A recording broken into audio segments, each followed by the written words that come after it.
gentlemen, dear friends, dear colleagues, good morning, good afternoon, and good evening to you wherever you are joining us from. In this time of pandemic, I have to start by hoping that you are all safe and sound. And to the extent we are safe and sound, much has to do with our ability to connect with digital technology. We live, we work by connectivity. And even if there's a vaccine tomorrow, people doubt that we will go back to where we were before. The world as we know it is now digital, except, of course, for those who cannot connect. And as much of the world, the richer part of it, has switched to digital, those who are not connected are not just foregoing a luxury, they are left behind, far and ever further behind. With COVID, the significance of the digital divide has never become greater. It is becoming the new accelerator of inequalities.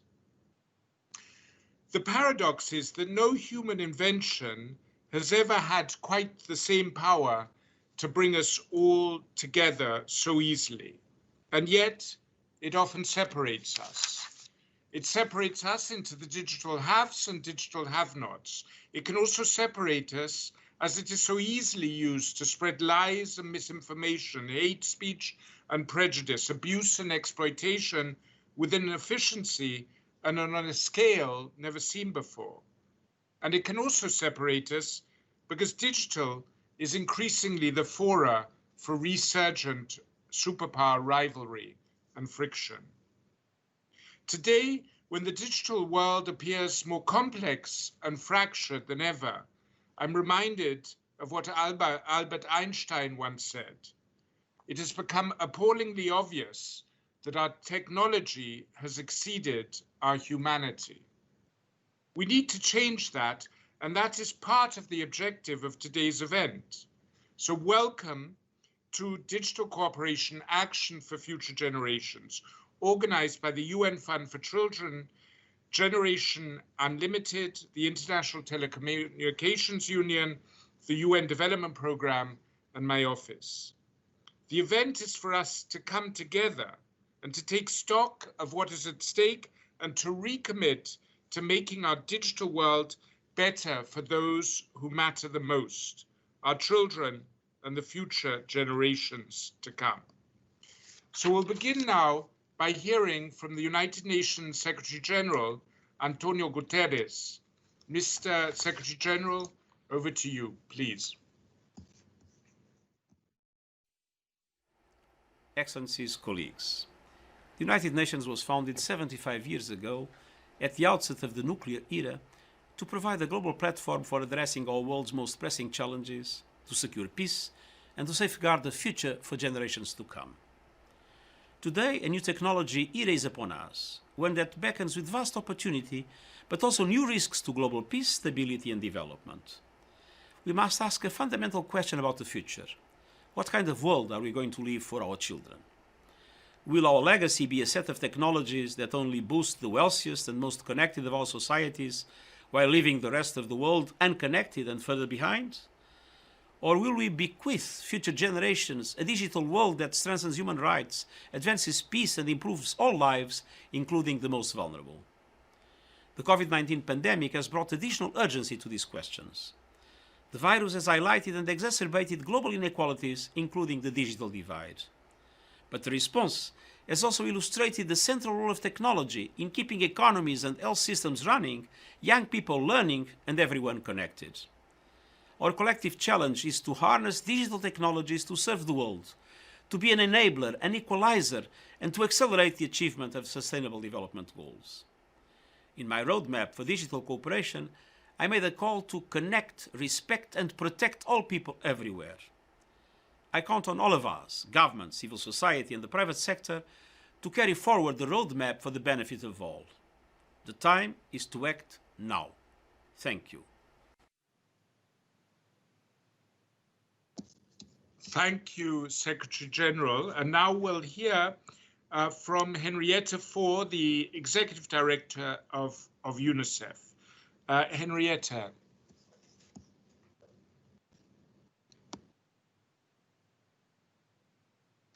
Ma'am, unmute your microphone, please.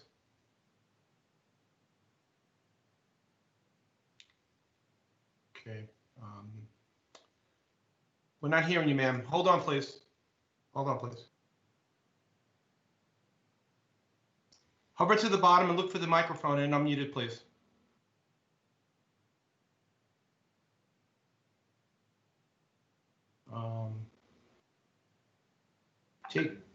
Take your mouse and hover down to the bottom and look for a microphone icon and click on it, please.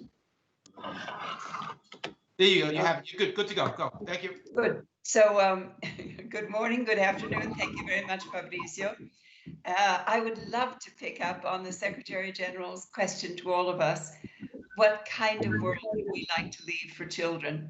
So thank you very much, Fabrizio, and everyone for being here this morning and thinking about the world that we have before us. We are proud to co-lead the roadmap's recommendations around universal connectivity and digital public goods. Both are essential to achieve a safe, secure, affordable online access for every person. And both are increasingly necessary tools as we support children through the COVID-19 pandemic and help them and their communities recover and rebuild for the future. The risks are huge. Right now, half of humanity is not connected to the internet. Hundreds of millions of children and young people are unable to access learning and skills. Quite simply, they're losing out on an opportunity to build better futures for themselves. And we must bridge this digital divide. With the ITU, UNICEF has launched GIGA, an ambitious global initiative to connect every school and its surrounding community to the internet. This will offer billions more young people access to the world of information and endless opportunity. We are working to reimagine education. This includes online learning opportunities like the Learning Passport, a distance learning platform we developed with Microsoft and Cambridge University, now reaching about 227 million children worldwide. It includes our work with mobile phone companies to provide zero rating solutions, to provide access to online learning tools, as we've done in Africa and in Latin America. And it includes working with companies to provide students with new learning devices that are preloaded with relevant, topical, and accessible curriculum. We want to use these tools for learning and skills development across a child's development up to adulthood. Our Generation Unlimited platform is bringing together the public and private sectors around these needs to develop and deploy new digital tools and investments to this work. 3 weeks ago, GenU mobilized an impressive group of leaders from government, businesses, and young people to discuss our next steps in this important work. Our ultimate vision is about taking all of these tools, combining them with connectivity, and revolutionizing learning and skills development for children, no matter where they live, and by turning them into digital public goods. In partnership with Norway, we've launched the Digital Public Goods Alliance, where you can find open source solutions that support young people and governments across the Sustainable Development Goals. To make this vision a reality, we are building a strong partnership between GIGA and the Digital Public Goods Alliance and Reimagine Education. Imagine being a young person and connecting to the internet for the first time. Imagine finding at your fingertips all the tools that you need to learn, to build skills, to find employment, and to communicate globally, all for free as globally available digital public goods. But transforming this vision into reality requires 3 things. First, it requires more public and private partners joining our work. Follow the lead of companies like Ericsson, which just joined GIGA as the first private sector partner to commit to school connectivity mapping. or governments like Kazakhstan and Rwanda for stepping up as regional leads in Central Asia and in Africa, or Niger, a Giga lead country, which received $100 million from the World Bank to connect schools and villages across the country. Second, it requires funding from both public and private sources. Work with us to engage with partners and pool the secure funding required to truly reach every school, every community, every child, and every young person.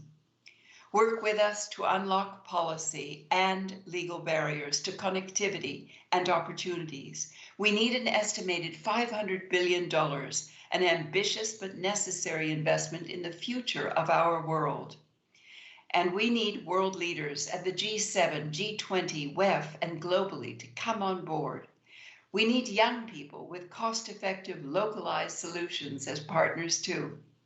And third, it requires redesigning the economic incentives and investment opportunities available to providers. UNICEF is developing a new financing platform for Giga. We urge our partners to join us as we seek out and scale up financing needs for this critical need. As a UN family, as businesses, as governments, as citizens of our world, we have a unique moment to connect the world and ensure that every child and every young person can reach the tools to help them learn, develop, and grow. COVID-19 has accelerated this process. It has shown us the great need, but it has also shown us that we already have the tools that we need to begin this journey. So in closing, the next steps of this journey, however, are going to require renewed commitment, investments, and new partnerships. So come and join us. UNICEF is proud to be on this exciting journey with you, and we look forward to continuing this work and gathering new partners to our cause. Thank you. Back over to you, Fabrizio. Thank you so much, Henrietta. And the UN system really celebrates and is very grateful for the leadership, exceptional leadership and innovation shown by UNICEF with ITU in this area. I'm now honored to introduce our next speaker, Ilwad Elman. Ilwad Elman is an exceptionally inspiring youth leader and the Chief Operating Officer from the Elman Peace and Human Rights Foundation. Ilwad, over to you.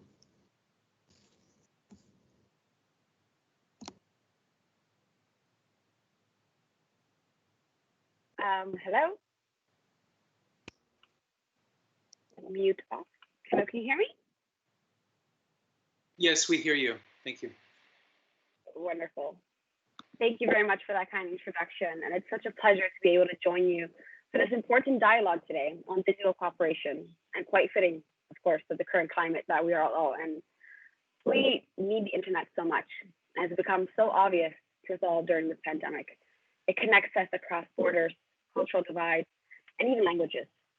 How many revolutions just this year alone have we participated in or bared witness to from our homes? Some of these movements might not have even happened if it wasn't for the internet. We've seen artists and creatives share their in-person art to online experiences. After terror attacks, we've used Facebook or Twitter to reassure family and friends that we're safe from danger. I know I've had to do that so many more times than I wish I've had to. We know the internet is a powerful tool for making connections, for sharing knowledge, and for conversing with people from across the globe.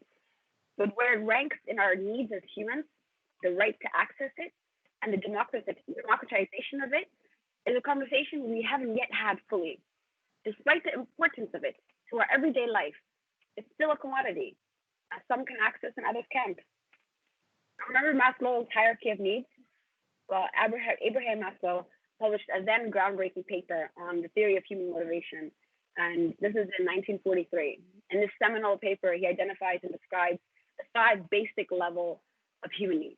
Each need forms a solid base under the next, and each basic need, when achieved, leads to the next, creating a pyramid. Psychological, safety, love and belonging, esteem, and at the very top is self-actualization.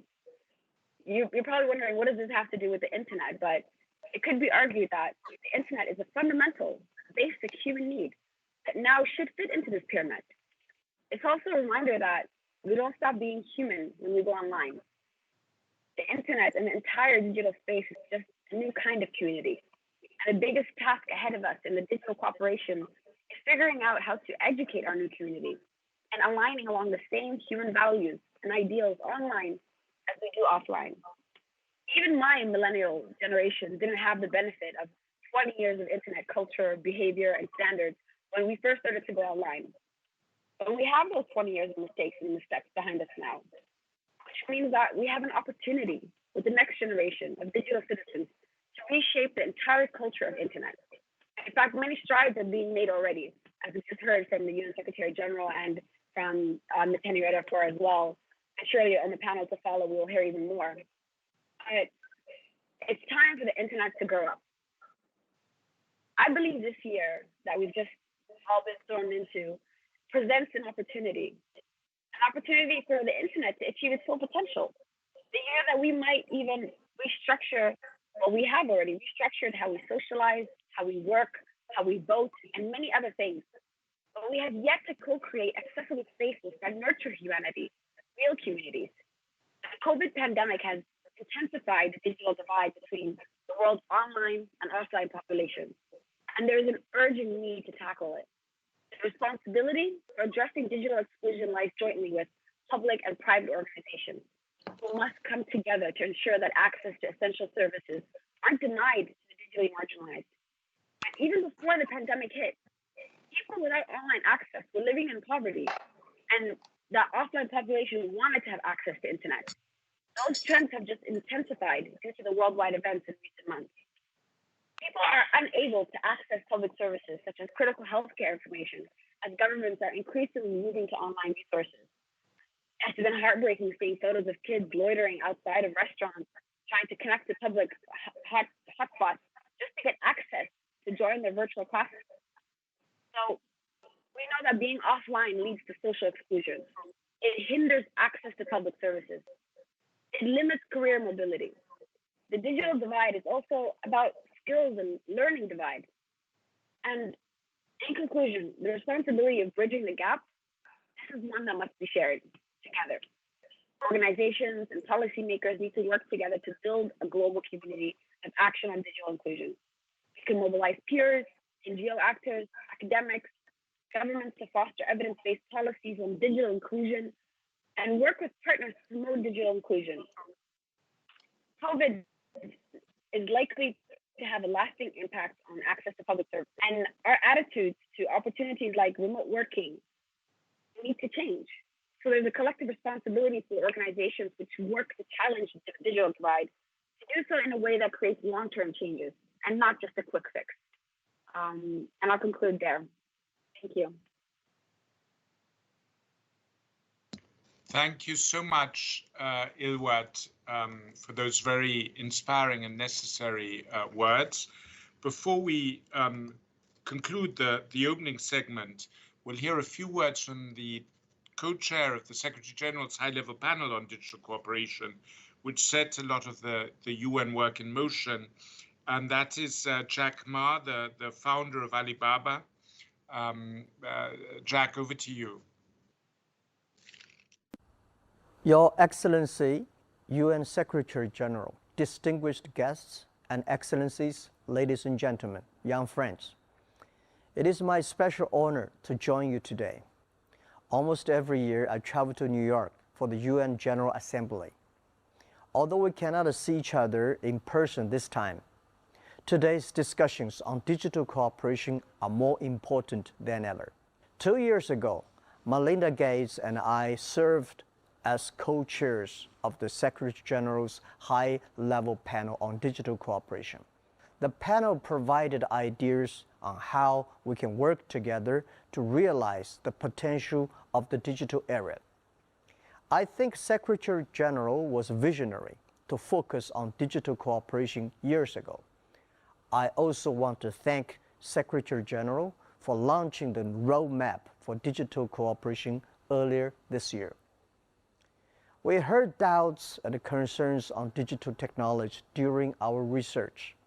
But since the virus, I think the potential of digital technology has become clear to the world.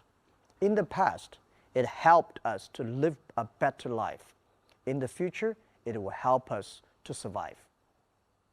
Today, the world is full of uncertainties. However, one thing is certain. The digital era will bring huge opportunities and transform traditional industry.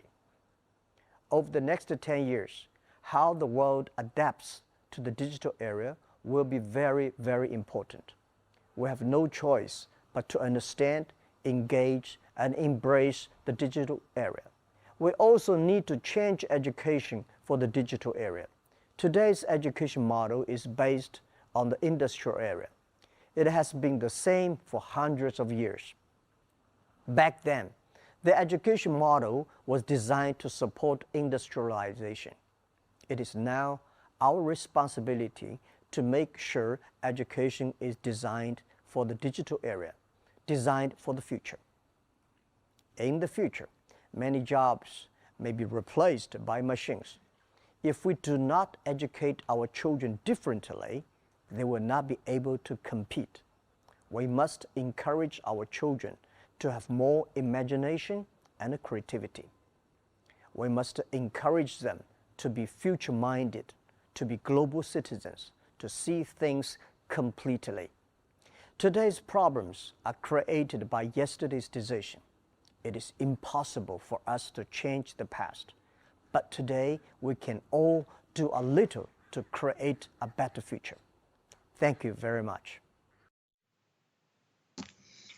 Thank you so much, Mr. Ma, for the voice of optimism and adaptation.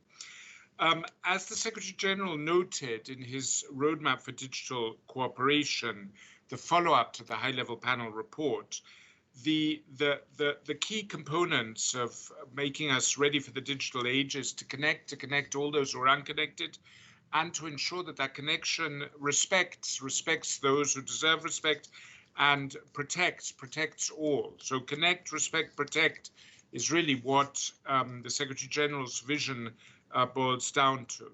And now we will hear from three very distinguished panels on precisely these themes.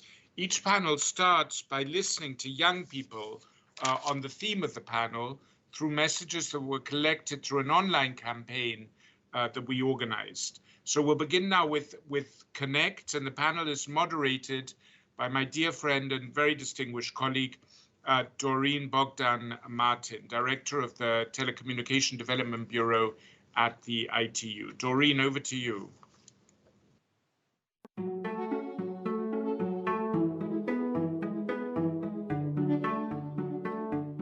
I have access to the internet.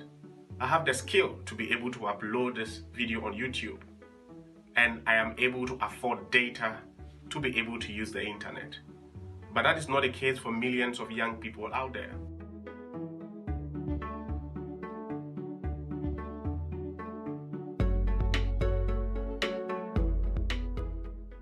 Most countries in the world struggle to provide their people affordable internet access, digital infrastructure, and access to digital gadgets. And of course, we need to mention the social and financial disparity, gender and schooling issues that not being able to get access to internet and get connected can cause in a society in this globalized world we live in. In less developed countries like Guyana, where my family is from, the internet is not as reliable as it is here, and many people don't even have access to internet at all. The pandemic obviously brought light to this problem because now there are kids that can attend school, and there are people that are sick that can't even get help. There are young people out there who are not able to harness the transformative power of digital technology because they lack access, they lack the skill to use, and they lack the basic opportunity to be connected. It is clear that all sectors depends on internet, so it urged to make internet accessibility and the global connectivity the most important challenges of this moment.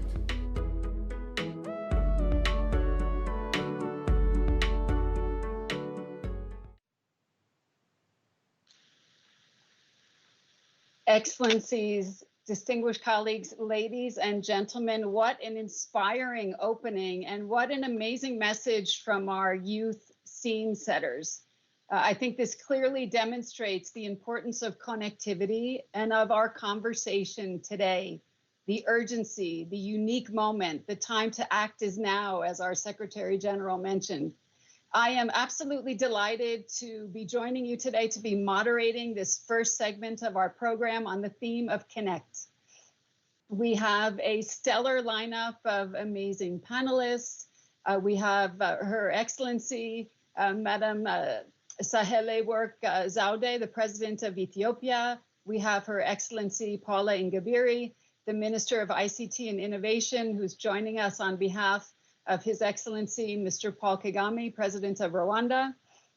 We have Sir Tim Berners-Lee, the inventor of the World Wide Web, co-founder of the Web Foundation, and CTO of Inrupt. We have Mr. Sunil Mittal, founder and chairman of Bharti Enterprises, and also former chairman of the International Chamber of Commerce, and commissioner of the Broadband Commission for Sustainable Development. We have Anousheh Ansari, the CEO of XPRIZE Foundation, and Mr. Akim Steiner, administrator of UNDP, and also a broadband commissioner. Ladies and gentlemen, the first part of our discussion in this segment today is what's at stake. So let me begin by setting the stage a little bit. In a world that has become increasingly polarized by growing inequalities, high-speed, meaningful broadband connectivity is emerging as a rich world commodity, plentiful in a handful of wealthy nations, scarce and costly in most of the world, and quite simply non-existent for a full half of humanity. The very countries where broadband could play its most powerfully transformational role are those where populations are least likely to have access. And in the ITU figures, it indicates that the 47 least developed countries, fewer than 20% of people are able to connect because of lack of infrastructure, poor quality, and poor digital skills, and also the high cost of service. And this bleak world of digital inequality is not what we imagined just 5 years ago when we signed up to that pledge to leave no one behind. It's not the world that we want. The COVID pandemic has injected a new level of urgency into the global connectivity efforts, particularly in the context of youth, who have been among the most impacted in this global health emergency. And with some 1.6 billion young people impacted by school closures, for those without the ability to move online for their learning, this has meant the loss of precious months of learning. Tragically, some of them will never be able to recoup that lost time. And as Malala warned us, 20 million secondary school girls may never get the chance to return back to the classroom. So I'd like to ask my panelists to share their views on how we can bridge the connectivity chasm and what connectivity means in the context of youth opportunities. We will do a first round of questions for each of you, and then we'll come back for a second round and hopefully a third. And I would like to ask you to please try to keep your responses short and concise. 3 minutes, please. I will give you a 30-second warning with my yellow card, and then the red card when the time is up. And so let me now turn to my first distinguished panelist, Her Excellency President Sahle-Work Zewde. Excellency, you bring a vast experience to this debate from your roles within the African Union, with the UN, leading the UN office in Nairobi, to being president of a country with the second largest population in Africa. And we've been following very closely Ethiopia's efforts to strengthen digitalization and digital learning. So, Madam President, in your view, why is universal connectivity so necessary? And how has that shaped Ethiopia's approach to internet connectivity and digital technologies? And how have you also considered the needs of young people? Madam President, over to you, please. Thank you very much. Thank you. I'm really happy to be here with you today. In fact, this is an invitation that I have received signed by many friends. So an invitation I cannot turn down, besides the importance of the topic, of course. Connectivity is of utmost importance. As technology advances, as more and more of our tasks and daily interactions become digitalized, technology is an intrinsic part of our lives. Moreover, the COVID-19 pandemic has increased, as you have said, our reliance on technology and distance interactions, especially with regards to education. This pandemic has led to over 1.6 billion children being out of school, which has severely disrupted learning, especially for students with limited access to household internet and devices. That is why it's particularly important that the world supports developing countries with investment in the 21st century education infrastructures. This will require the mobilization of resources and support from developed countries, in particular in debt cancellation, standstills, and also restructuring. The magnitude of this challenge is clearly evident with regard to the digital divide in Africa. As you know, 11% of the learners in Africa have household computer, and only 18% have household internet, as compared to 50% learners globally and 57% globally who have access to internet. Universal connectivity is important in our increasingly globalized world as we work together across borders to share knowledge and resources. There is no sector that won't be improved by the use of technology. So we must build innovative and sustainable ways of getting more people connected. Sorry. It's important to note that connectivity and technological advancement is a double-edged sword. We must also recognize the potential downsides and risks of technology adoption, particularly for more vulnerable populations, including women and children. We've seen, we've seen the negative impact of unmonitored use of technology, such as cyber stalking, online aggression, and hate speech, or internet-enabled child abuse and exploitation or bullying. In December last year, I attended a global summit at the African Union to tackle online child sexual exploitation, and the testimonies of survivors that we heard were hard to believe. We must also ensure the confidential information of users is also protected by platforms. Hence, the privacy, safety, and security aspects must be a key component of all policies and technology adoptions. All technologies have multiple phases. At a multilateral level, we have to identify mechanisms to ensure that digital technologies are used in a way that optimally shows their promising, bright, and positive applications. We need to go a step further from just advocating tech for good or maximizing the good in tech, limiting the bad and repressing the ugly. This is timely and essential in ensuring that connectivity delivers more effectively on aggregate to the SDGs and mitigate the perils for future generations in line with the United Nations Secretary General's roadmap for digital cooperation. In Ethiopia, we have embarked on a comprehensive set of reforms which cut across political, economic, and social areas.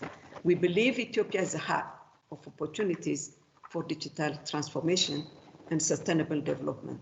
It places connectivity and digital transformation in a wider context of its socio-economic objectives within the framework of homegrown reform agenda. We've recently, in fact, adopted a digital transformation strategy we've called Digital Ethiopia 2025 in a demonstration on our commitment to connect the unconnected and enable the digital transformation of the country, its people and communities, especially in the remote areas.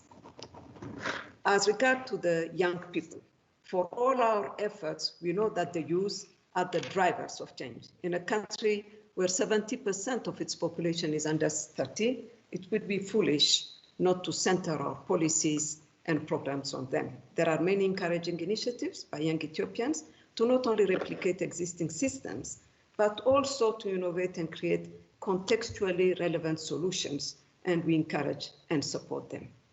This is just the beginning. Ethiopia plans to take many steps further. Thank you very much. Thank you so much, Madam President, for sharing Ethiopia's efforts as you move forward in digital transformation. Ladies and gentlemen, I would now like to turn to Her Excellency Minister Paula Ingabire, who's joining us on behalf of President Kagame. Minister Paula, we know that Rwanda is among the top African countries in terms of internet connectivity. Can you share with us? We heard, I guess it was the week before last, President Kagame in the Generation Unlimited event stressing that universal connectivity is an urgency. He said that this urgency wouldn't go away when COVID departs. Can you share with us how has this shaped Rwanda's approach to internet connectivity and digital technology? We're really happy also that Rwanda is a giga country. I just wanted to mention that as well. And I think that also is linked to many of your youth efforts. Minister Paula, over to you. Thanks, Doreen. Thank you for having me this afternoon. Of course, I'm representing President Kagame, who had hoped to attend, but unfortunately wasn't able to. But nonetheless, it's an honor and pleasure for us to be part of this conversation. And very quickly, back to the question that you raised, Doreen. For us, universal connectivity, as rightly highlighted by our president, is a necessity. And of course, when you look at the times that we're living in today, where everyone is required to be online in order to communicate, learn, transact, every aspect of life today has been affected by one's ability of being connected. I think there's no better way to underscore the need, the urgent need for universal connectivity, which in many ways serves as a foundation for inclusive and sustainable development. And particularly back to Rwanda, I think what we're seeing, even as we talk about universal connectivity, yes, thanks to our different partners that have worked with us in ensuring that we reach our goal of having over 98% coverage, internet connectivity coverage across the country. And today our internet penetration stands at over 62.3%. The question still remains, how do we ensure that adoption happens inclusively, equitably, and in a much faster manner? And so even as we look at the whole, in its entirety, when we think about universal connectivity or meaningful connectivity, we tackle aspects related to affordability, aspects related to reliability and safety. You did mention, Rwanda being one of the giga countries.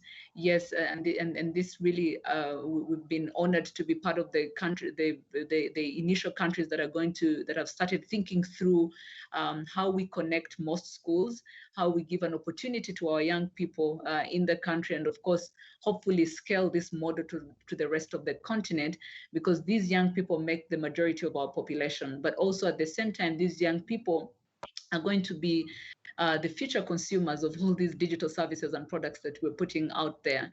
And so as we think about universal connectivity, we're heavily focused on how do we make it affordable for everyone, even for mostly people at the bottom of the pyramid. And how do we make sure that those segments of the society that have been left out are being catered for?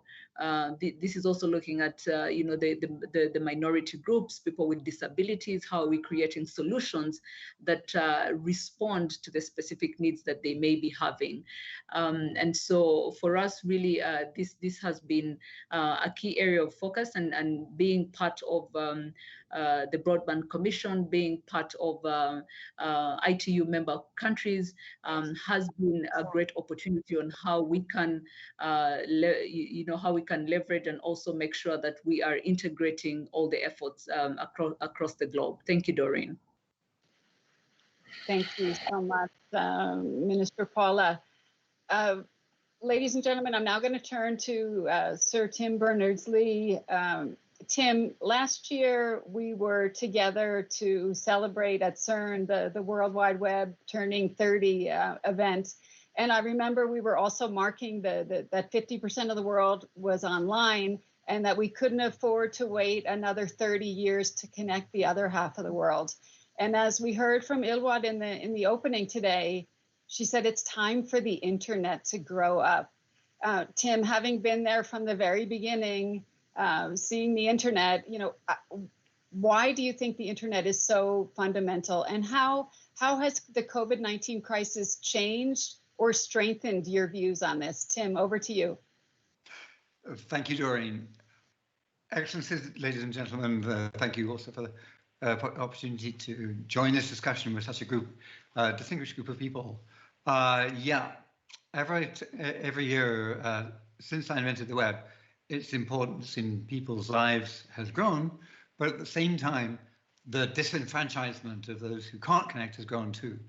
And COVID-19 has supercharged this process. The web is a lifeline in this crisis, and yet it's a lifeline which is denied to billions just when they need it most. We need to face this turmoil with a renewed effort to remake the world for the better. It's time to accelerate the building of a world where everyone, especially young women and girls, can access a safe and empowering web. And we must be realistic about this. The web is often not safe or empowering. So as we widen access, we must also deliver a better web. All of us here, if we're listening to this, we're digital citizens, and we have a duty to create the web that we want. This means behaving well and building strong online communities, but it also means fighting against online abuse, pushing back on misinformation and disinformation. And it means campaigning for the rights of everyone to use the web.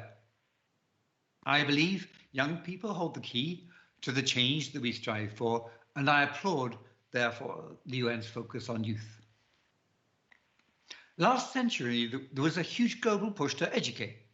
In 1970, primary school enrollment was a bit over 70%, and today it's around 90%. That progress has changed billions of lives.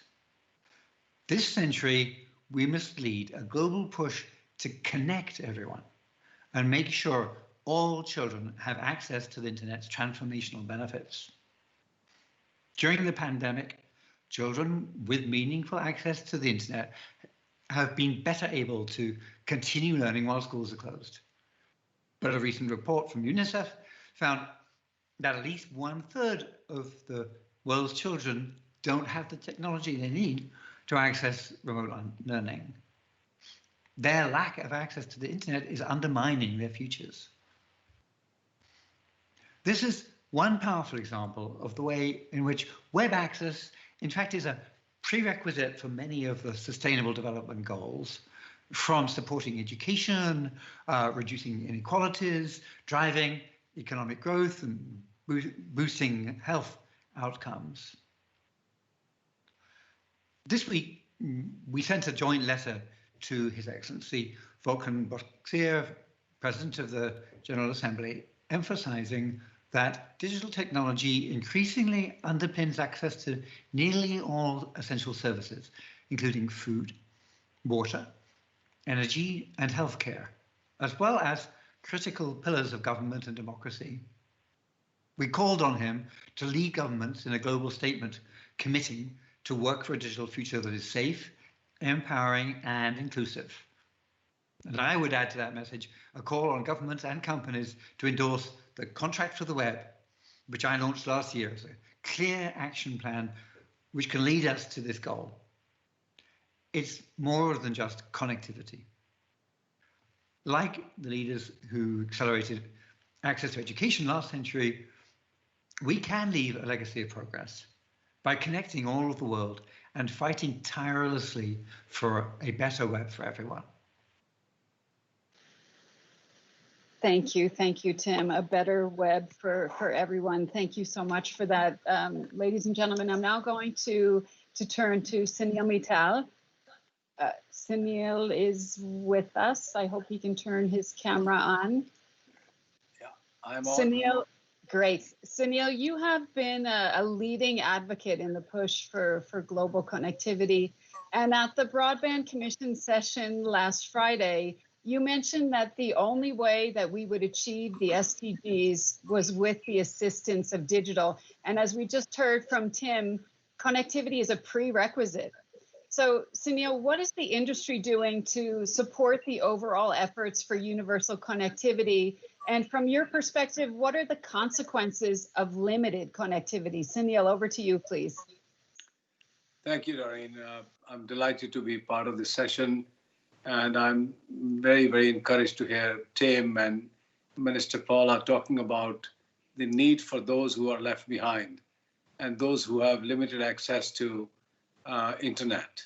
You know, when you hear stories coming out of the rich, developed world, that there are sections of society that do not have access for their children to be on online education, I think all of us can shudder to think what's happening in Africa, parts of Asia, parts of Latin America, which really don't have the resources that the rich nations have. So I would like to focus my comments really on those who are still deprived of the joys of being connected to internet, not having the access to fast broadband. And there are really very large sections of the world, and billions, who still don't have access to fast internet. Even countries which have taken great forward-looking policies on the ground, like Rwanda, Minister can confirm that we are still not having universal access, even for a smaller country like Rwanda, for most of its population. Of course, there are some issues in some countries of provision of these services. But by and large, it's a difficult terrain. Geographies are very, very dispersed. There are mountains and deserts and lakes to cross. And the networks can only go that far and that fast. We will need a lot more government intervention, a lot more constructive policies towards the laying out of the network, whether it's putting down fiber into the ground or putting up more base stations across the country. Levies need to be more meaningfully brought down. Abundance of spectrum is becoming very important. And I think finally and foremost, these are the countries where affordability is the key. And whether bringing in devices at lower import duties or bringing them with some subsidies by the government into these countries are absolutely essential. We can wait for a couple of more decades for hard infrastructure to be laid out, ports, roads, railways, airports, or we can actually accelerate with a fraction of those investments within a matter of 24, 26 months to lay a parallel digital infrastructure which can ensure that the citizens of all countries can enjoy being part of the global network. I'm also very encouraged to see, finally, after a long wait, we are seeing satellite companies now moving in to fill the gap. There are 3 LEO constellations which are under play, and I'm glad my own company, Bharti, along with Her Majesty's government, are putting together a bid to take over OneWeb, which will ensure that we have the whole world covered, every square inch of the world in the next 18 months, and that will make a huge difference in accessibility. Finally, I leave it to the regulators and the government and the ministers to make it easier for these services to be rolled out. Thank you.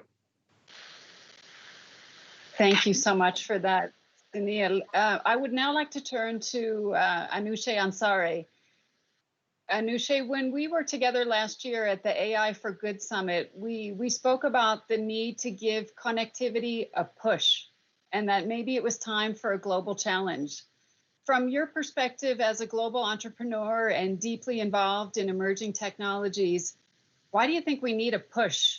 And how is connectivity connected to economic development and progress? And what does that mean for young people? Anushe, over to you. Thank you.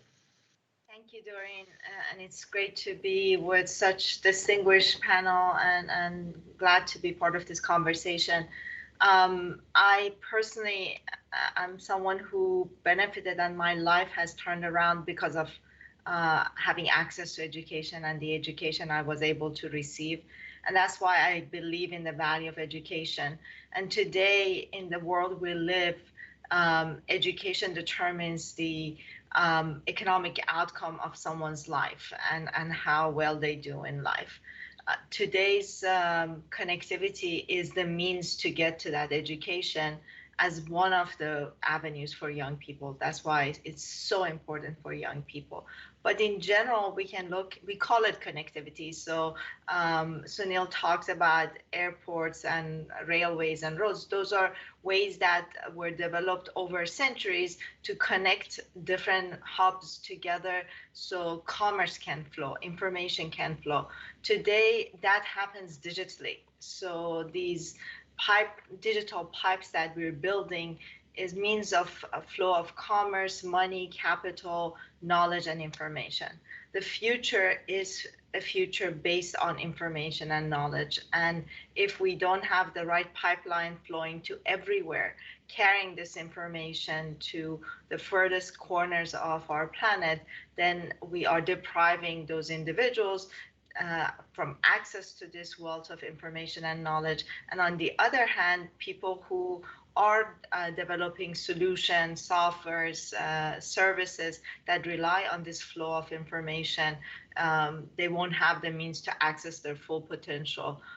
So it does benefit both sides of the equation. It's not just to benefit the recipients of the connectivity. It does also eventually benefit the people who are able to put these digital pipelines in place and to fill them with good, healthy information that will be beneficial to everyone and to the society. These are our, arteries, basically, our digital arteries. And I don't think we need to make the case for why it's necessary. I think governments and private sector has to look at this as a necessity, an infrastructure necessity, just like the roads we built. Nobody questions that and why we need roads.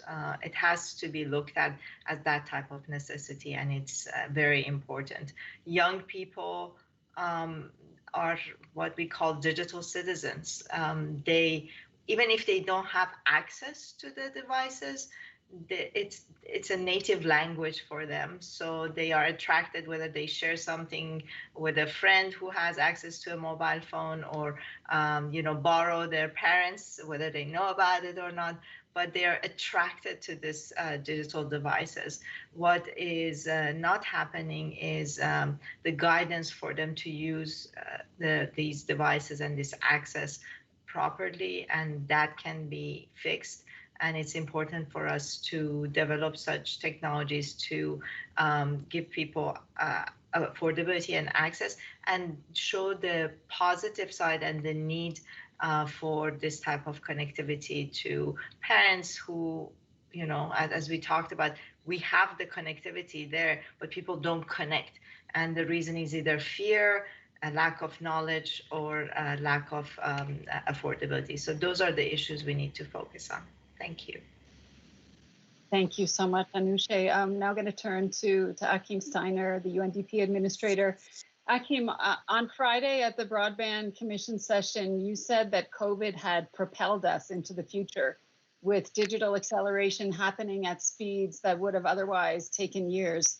I would like you to share the SDG angle We have our Broadband Commission manifesto advocating for connectivity as the foundational pillar of the goals. Some call it SDG 18, others call it the hole in the donut in the SDG circle.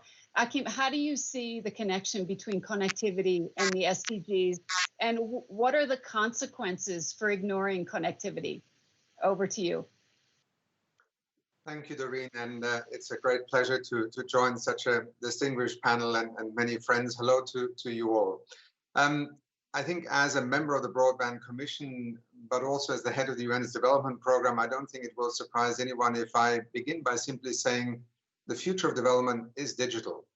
And I think this is in some ways what the pandemic has brought forward. I mean, we have known about many of the changes that are underway. We have understood, and UNDP's Human Development Report in 2019 highlighted a new 21st century determinant of equity or inequality, which was in fact digitalization. It can be a great accelerator of progress, opportunity, inclusiveness, but as Tim and others have spoken to, it can also be perhaps a transformation of our economies that could leave many behind. So I think this is one reason why digitalization and the digital economy that is emerging is inextricably linked to the SDGs. And in saying that the future of development is digital, I draw also on the work that the Secretary General, as part of the digital cooperation agenda that he spoke to earlier on, commissioned through the high-level task force on digital finance and the SDGs. It was a fascinating journey over 18 months in which we explored precisely how will digitalization affect that lifeblood of our economies, which is finance, and the fascinating lessons we have been learning, particularly on the frontiers of inclusive development technology deployment that Africa has been at the forefront of. We have seen literally hundreds of millions of people being able to access a financial system from which they have traditionally always been excluded. They did not exist in the traditional finance system. Digital, through smartphones, applications, and the programs that governments have put in place. And let us also recognize it's not only technology-led. You then need to also policy enable that ecosystem to evolve. I think we have seen the extraordinary power of transformation. And whether it is in the areas of e-government, whether it is in the areas of telemedicine, whether it is remittances and cryptocurrencies, whether it is the educational system in the pandemic, the connectivity issue is certainly key, but also how do our curricula evolve? How do we not just make, as Jack Ma said earlier on, the next generation more suitable for the digital economy, but actually look at education and digitalization as an act of empowerment, access to knowledge, of democratization, of e-government. I mean, these are all ways in which, just with the headline, since I only have 3 minutes, I want to characterize why I think the future of development is digital. But in the way that we shape it, in the way that we enable it, but also regulate it and protect citizens, I want to go back to a very powerful statement that the Digital Cooperation Panel made. Why is it that many of the fundamental rights that we spent the last 75 years codifying in our international family suddenly seem to, in certain areas, seem to almost cease to exist when we move from analog to digital? I think this is another illustration of what all of you have spoken to. Inclusiveness, fundamental rights are part of shaping the extraordinary horizons of opportunity. And as UNDP, I mean, we are very proud to have begun something that we also perhaps began too late, which is rethink how we think about development, what it is that we can support countries with, how we assist them in both looking at planning, budgeting, regulating, enabling, and nurturing that transition to a digital economy. And with President Masisi, I currently serve in an international panel with the World Economic Forum. It's a great example of revisiting the whole education curriculum in his country in order to ask, are we actually able to empower our citizens to be part of it? And I'll end by just saying the GIGA initiative that Henrietta spoke to, connecting all the schools. There are short-term victories. The Broadband Commission's, last mile, even though it is 100 miles, to get that 45% of the world's population connected. These are things that right now, in the midst of the pandemic, deserve the kind of attention that is not about postponing it, but actually by bringing the future forward. And in UNDP, I think, to me, digitalization is an accelerator. Wisely driven, it can accelerate development, opportunity, innovation, entrepreneurship. And with our accelerator labs, we are certainly trying to provide one platform with countries to learn how the way forward will look like. So in a nutshell, the SDGs are inextricably linked across all of them to digitalization. And I think we're just beginning to learn how powerful an influence they will have. Thank you.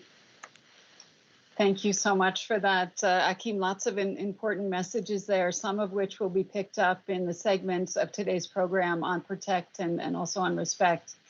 Let's move to the second part of our discussion. The roadmap lays out the goal to ensure that every person has safe and affordable access to the internet by 2030. But what will it cost? And who will pay? These are burning questions. It is one thing to talk about a world of universal connectivity, and it's quite another to do what it takes to get there. And as always, the devil's in the details. We have to find ways to finance network rollout in some of the world's most challenging environments.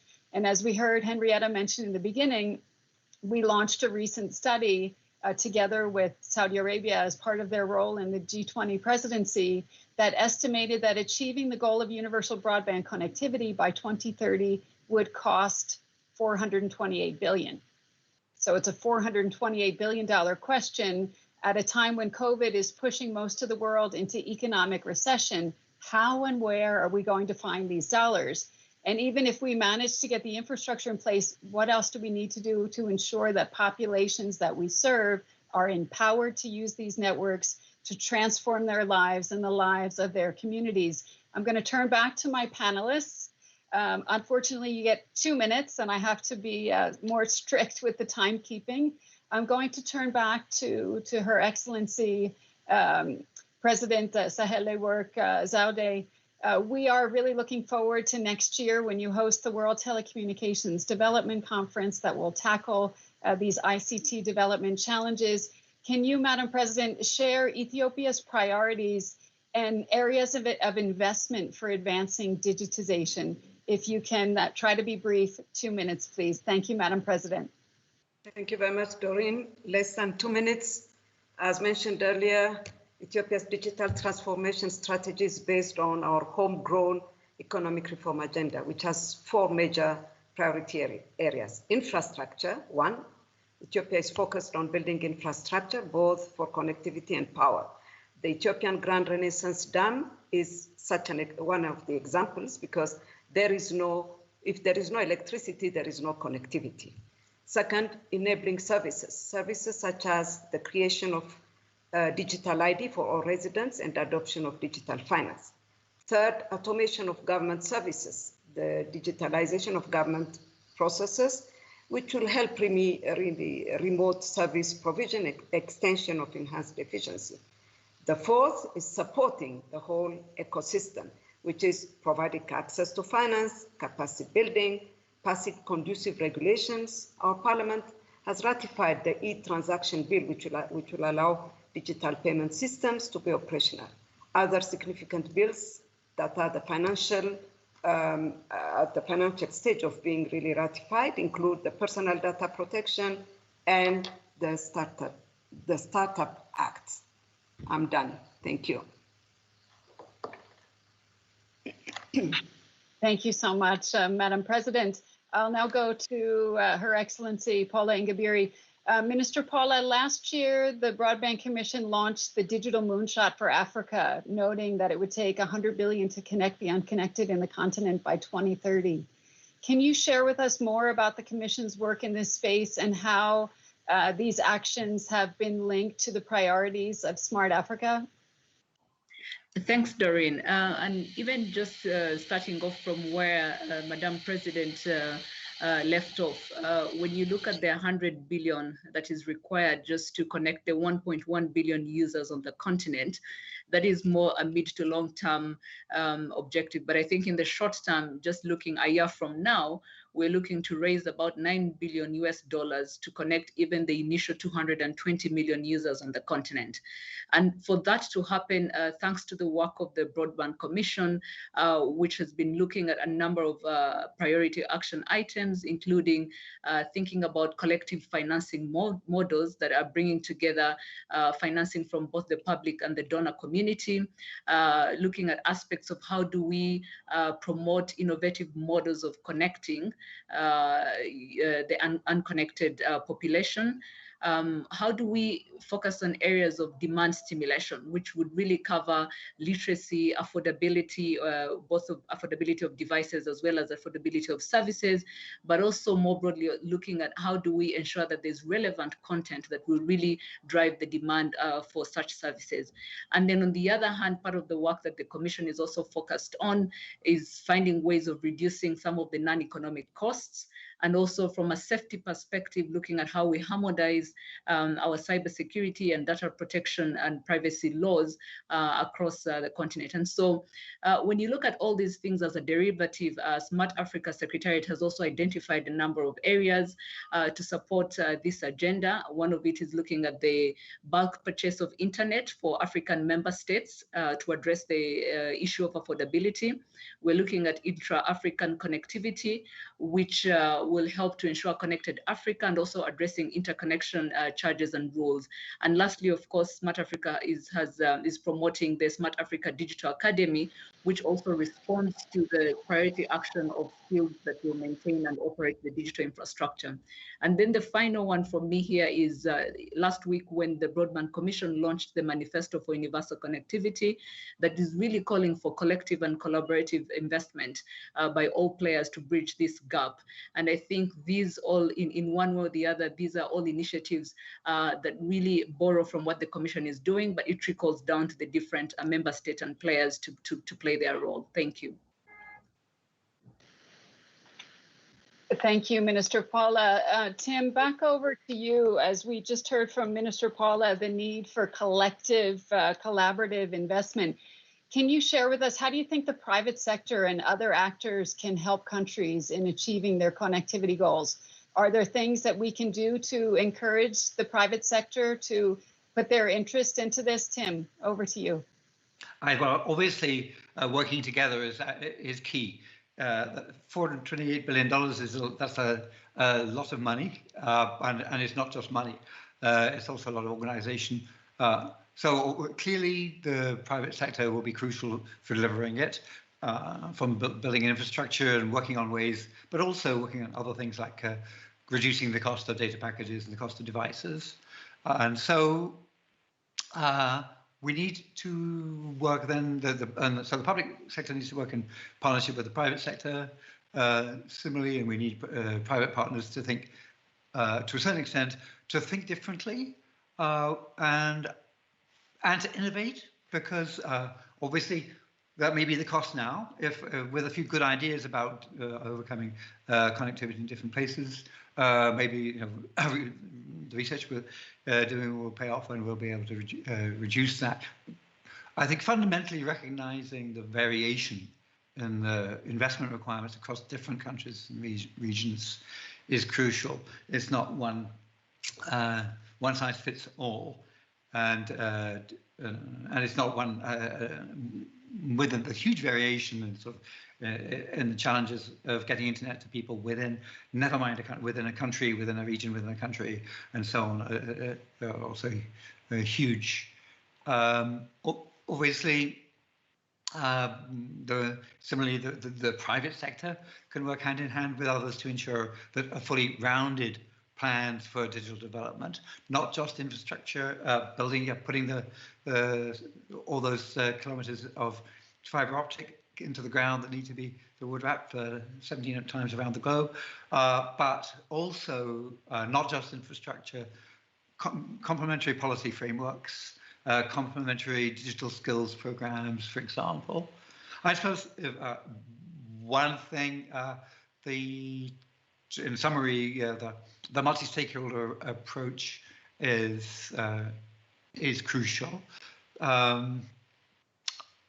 One of for all of us in this group, I think we need to push very hard that to motivate this as a social justice issue, not just as an economic issue. Yeah, the economic arguments are crucial, but to drive for the same social justice motivation as we had with clean water and sanitation, we must be using the same thing. Thank you for connecting. Thank you so much for that, Tim. Sunil, back over to you. We just heard from Tim the need to think differently, the need to be innovative. Where do you see the potential for innovation in the telecom industry to achieve universal connectivity?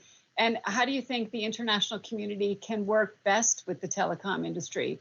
Over to you for your 2-minute reply. Thank you.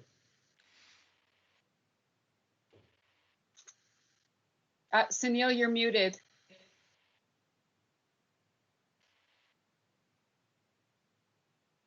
I think you're okay. Hover down to the bottom of the screen, sir, and hover down, look for the microphone, left click on the bottom of the screen, look for a microphone. No, I'm on. Okay, good. Thank you. Yeah, so I think I did allude to that. There have to be novel ideas. Traditional terrestrial networks or laying out fiber to each and every part of the world is going to take a long time, and it's going to be very expensive. Even countries like the US, there are large tracts which are not covered, not only just in Alaska, but even across the entire United States.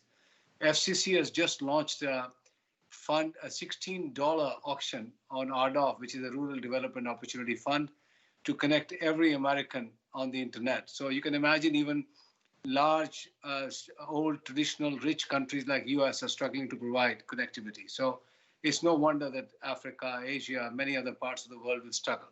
Satellite will be the quickest way, which can then be followed by fiber and terrestrial networks over the next several years. So give priority to satellite. I personally think all nations should start to give landing rights, permission to put up ground stations, and to ensure that their country's citizens can access satellite in an affordable and a fast manner. From the countries in the United Nations, I think SDGs are an important goal. We've got 10 years left. If you really want to achieve the SDGs in the next 10 years, the only way is to rely on technology, and that is digital technology, connectivity. Each of the SDGs can be accelerated if they start to lean on a very wide ecosystem of internet. Can we draw money from each of the SDGs allocation onto connectivity to in turn support the SDGs in good time? That'll be my message. Thank you so much for that, Sunil. Anushay, over to you. How do you think we can attract the necessary investment to help close connectivity gaps? Anushay, please. Anushay, you're muted. Thank you. I believe that if we try to solve issues in silos, it will be more costly than it needs to be.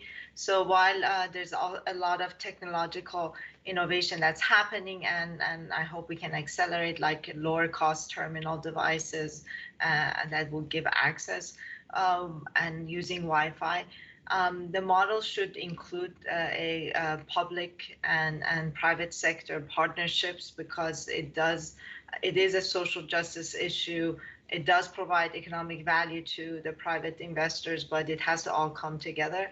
But lastly, I think if we don't look at this just the connectivity issue, and we look at the people we're trying to get connected, they have more than connectivity issue. They are the same societies and places where we have issues with clean water, food, power, and other issues. So if we try to create something that addresses all of these in one place, in one technological marvel, at some point at XPRIZE, we wanted to launch something we called the Village in a Box, which was a unit that would be able to provide clean solar panels, power-based, and water and connectivity, a Wi-Fi station.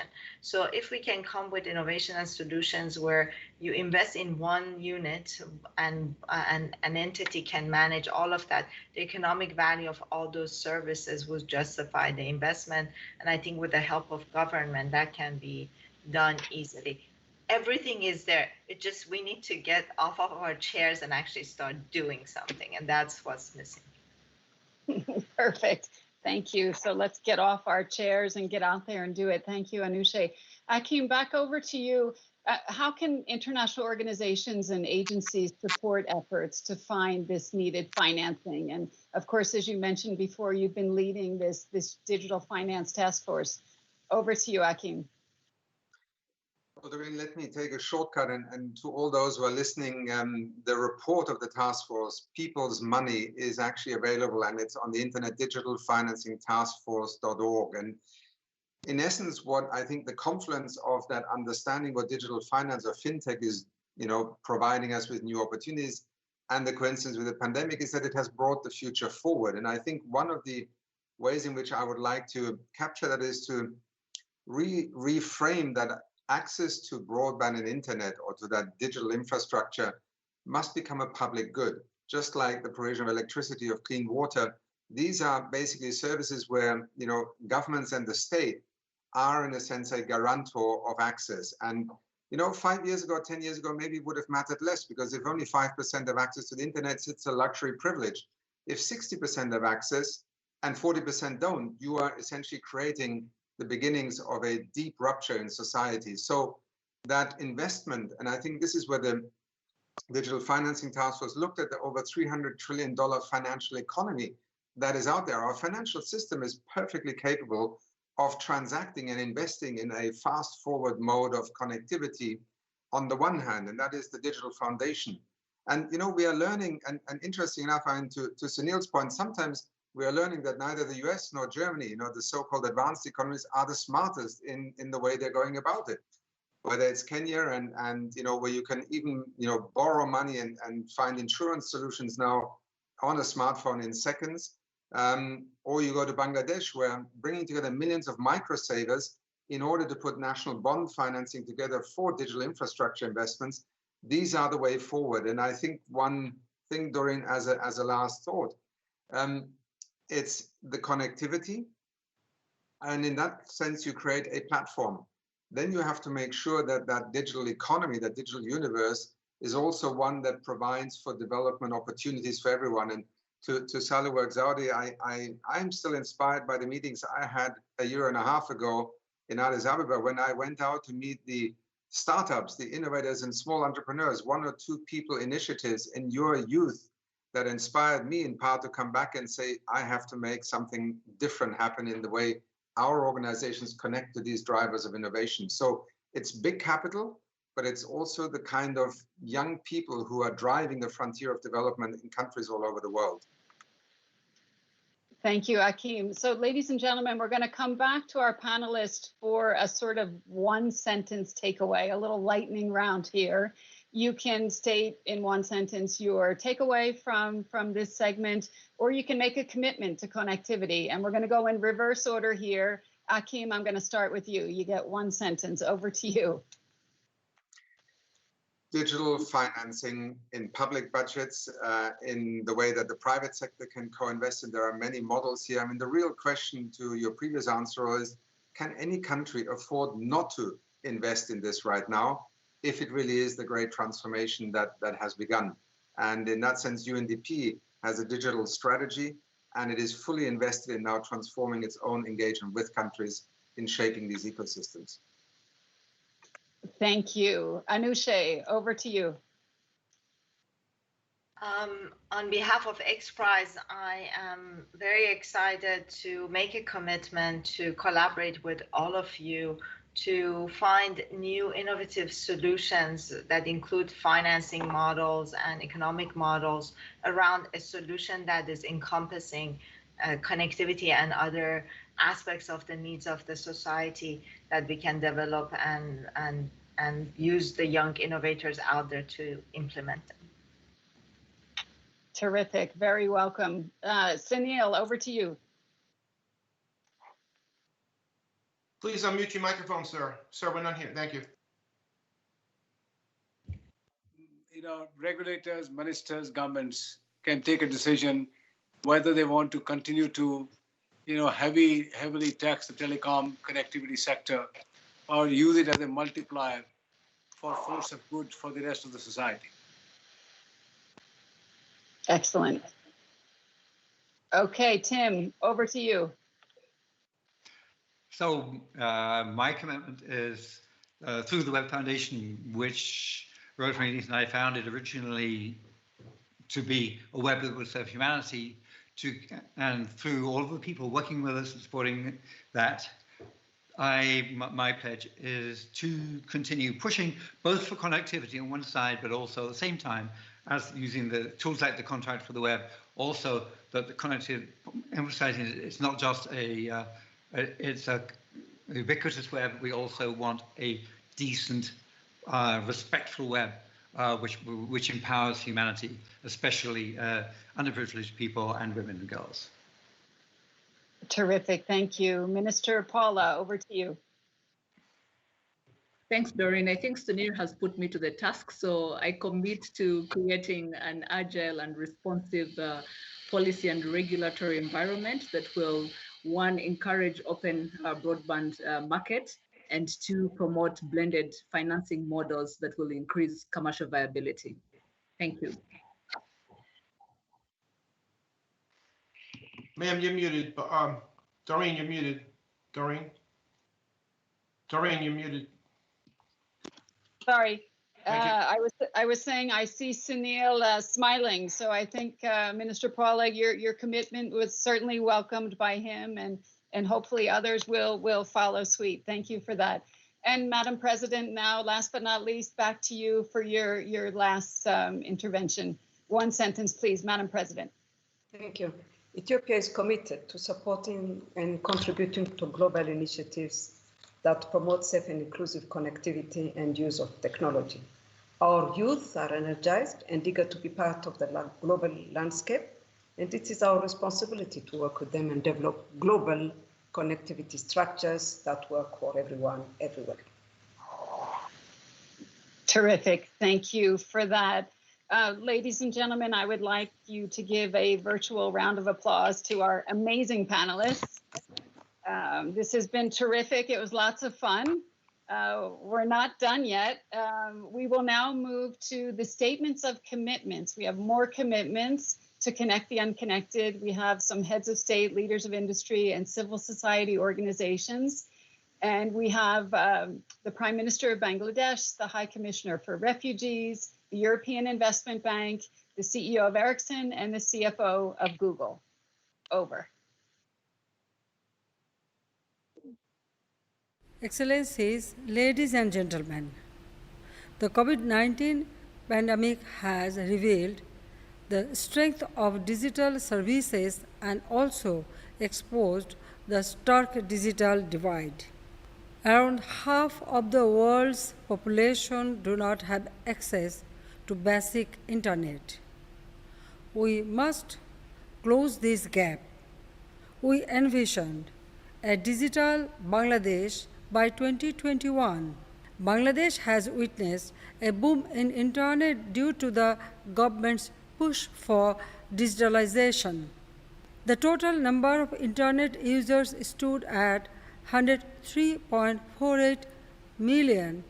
Our digitalization has afforded our people huge opportunities to become change makers.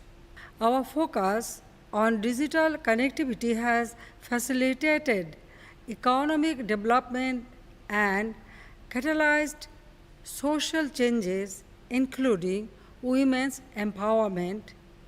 It is helping SDGs implementation and fight against COVID-19.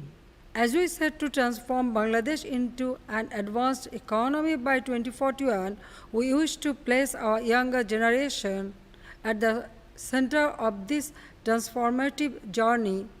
Keeping this in mind, I would like to make the following pledges.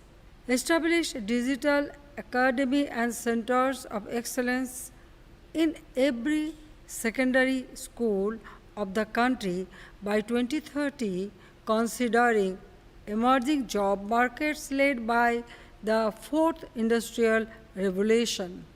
We look forward to a strong global partnership to achieve our common goals.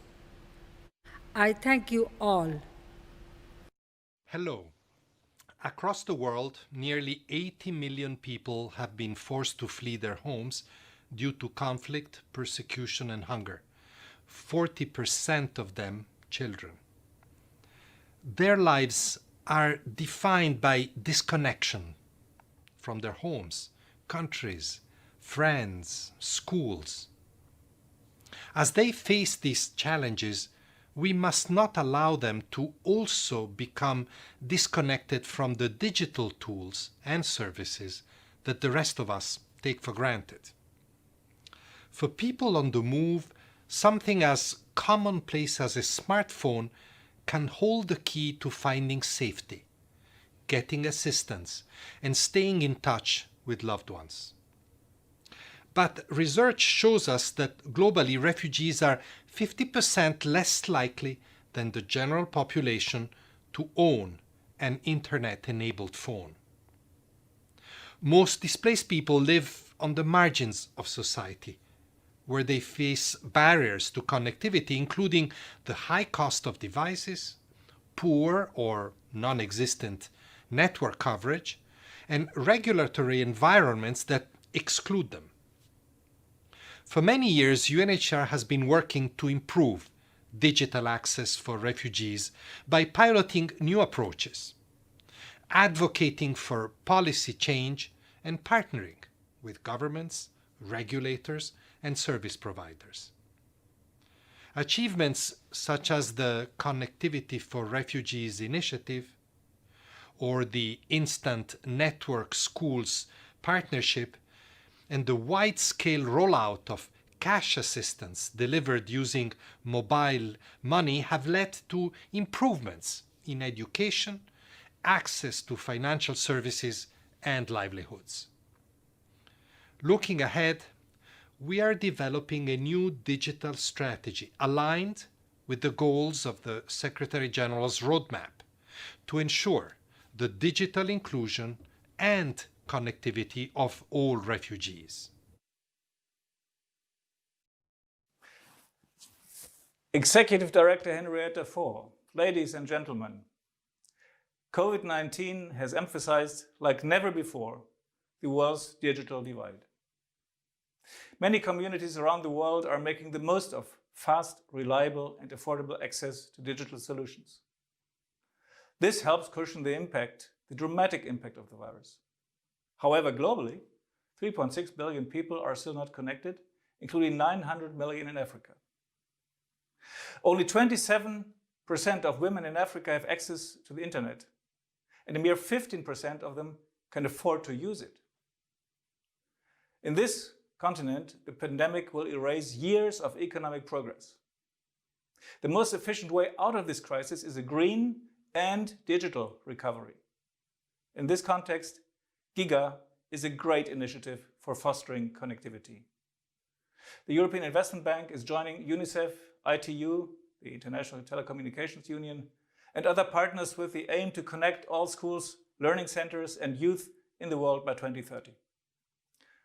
Our cooperation with UNICEF is strengthening. We have made great progress, for instance, in Serbia, where the EIB is supporting the program UNICEF developed with the government to provide digital training to teachers.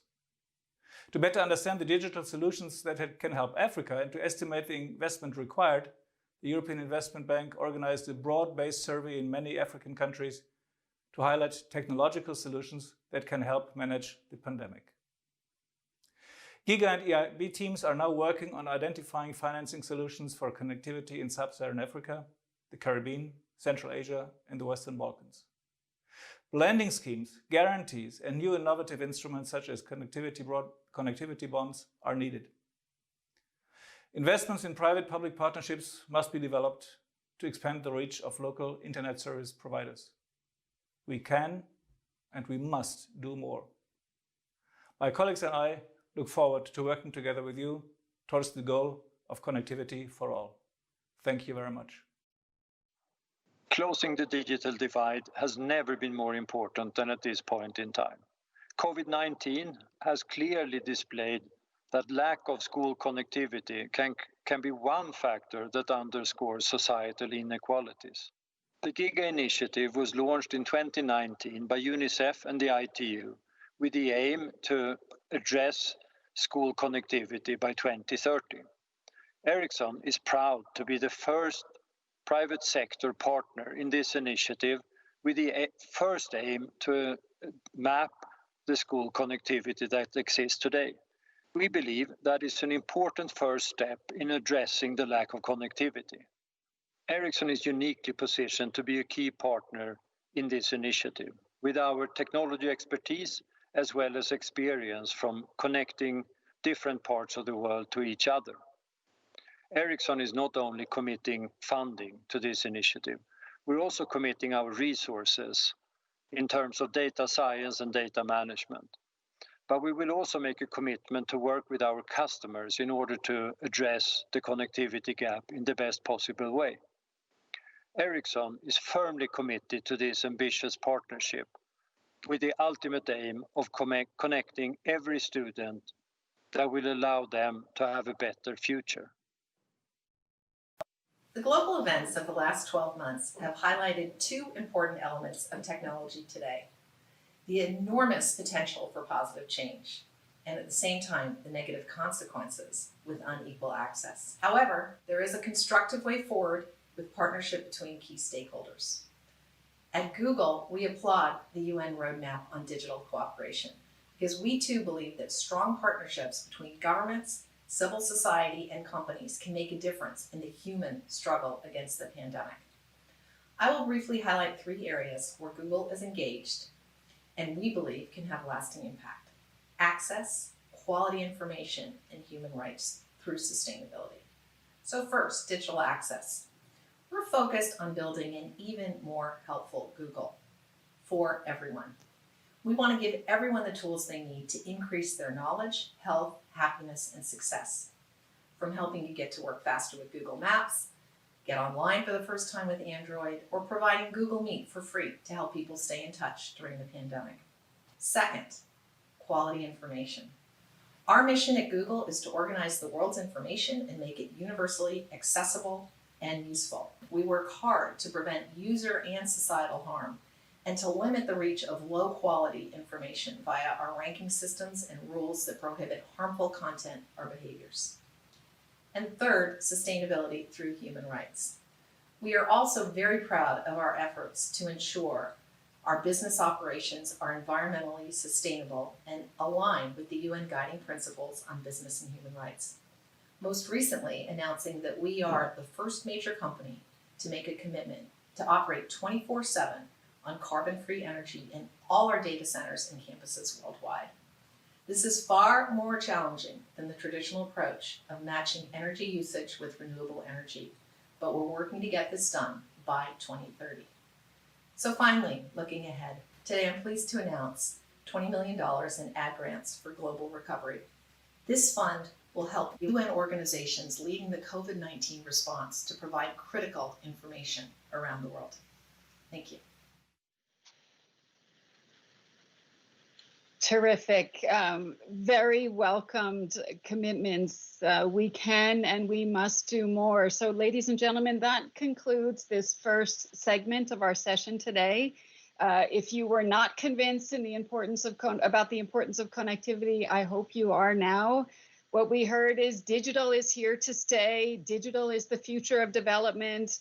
The web is a lifeline. We need to think differently. We need to be innovative. We need to collaborate, cooperate, and partner. We need to get off our chairs. The time to act is now. It is a must. I would now like to turn over to the moderator of the next segment, which is on respect. I would like to turn to Adebola Williams, who is the CEO of Red for Africa. Adebola, the floor is yours. Over to you. Thank you. And thank you again to all of my amazing panelists. It was just great. Thank you so much.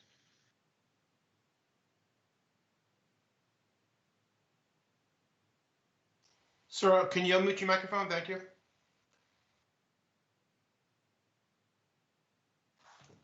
Okay. Sir, your microphone's muted. Hover down to the bottom, look for the microphone icon. We will first begin with a series of youth videos before the moderator, Mr. Adebola, takes over. So if you could cue the youth videos that we had collected from youth representatives around the world.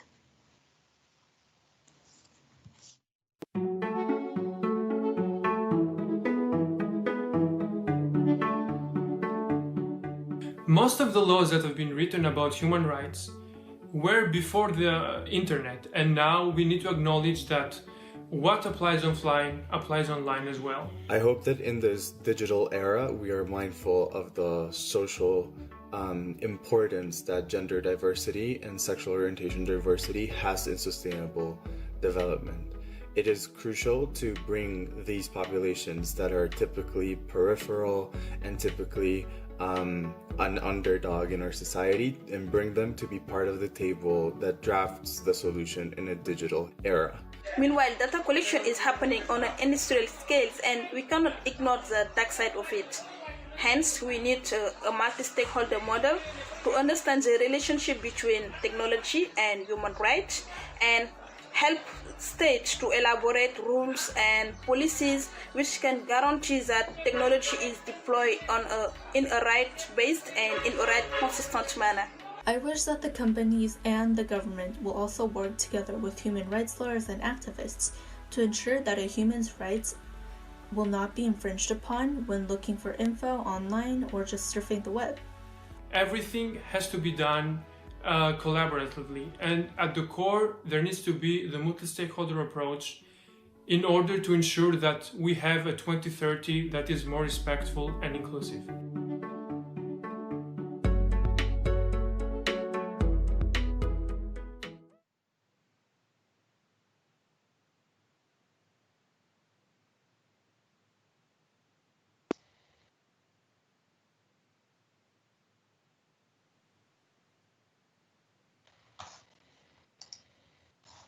Okay, please unmute your microphone. Thank you.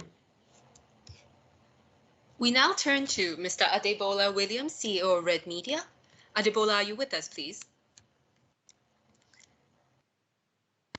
Okay, Hubert, take your mouse, please. Go to the bottom of the screen and look for a microphone and click on it. Left click on the microphone, please. Ladies and gentlemen, while we sort out the technical difficulties, let us first go then to our first panelist. Let me first introduce our distinguished panel, which consists of Her Excellency Ms. Simonetta Sommarunga, the President of the Swiss Confederation, Mr. Nick Reed, CEO of the Vodafone Group, Ms. Irene Khan, Special Rapporteur on Freedom of Expression and Religion, as well as Jayatma, well known to all of us, the Secretary General's Envoy on Youth. Right now, I believe, may I check if Her Excellency, the President, is online?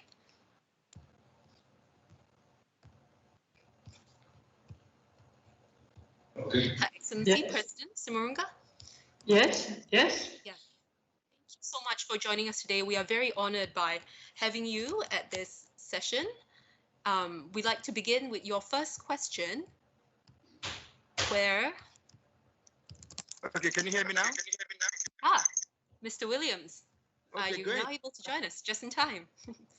I've gone to Mr. Williams, let me turn it over to you now. Sorry about that difficulty, and it's good to be with all of you this afternoon on the Realizing Human Rights and Empowerment in the Digital Age Roundtable, the Respect Roundtable. It is an interesting time to be alive today. COVID-19 has accelerated us into a future that was imminent. More than ever, the power of the internet has come to the fore. Connectivity, access, and speed. Several opportunities as well have been built upon from the internet. And if you pay attention to many businesses that have their share price increasing, that have their revenue going off the roof, many of them are built around the internet. So it is indeed a gold mine. But for everything that has its good side, also has its downside. And that is why this panel is so important. Critically looking at the human rights and empowerment in the digital age. How do we balance between all the blessings that the social media has given us and all the access and the hazard that it might also cause us at the same time? We're going to go right into the session, and we're going to be taking the first question with Her Excellency, Ms. Simonetta Sommarunga. Did I get that right? I've been rehearsing that for a while now. Absolutely, thank you. President of Switzerland. We also have Mr. Nick Reed, CEO of Vodafone, Ms. Irene Khan, UN on the promotion and protection of the right of freedom of opinion, and Ms. Jayatma Wikar. Oh, Jayat, you have to forgive me. Wikaraman Yak. You forgive me, Jackie. I have done my best to rehearse this before now. The UN Secretary General's envoy on youth. Let me ask you straight with the first question. Considering all that the COVID-19 has provoked, what should the international community be doing in supporting the protection of human rights online? Well, thank you. I would be very clear about that. International law, including human rights law, apply to the digital space in the same way as they apply offline. All states have a duty to protect and respect human rights and human dignity in this space. Let me highlight two challenges.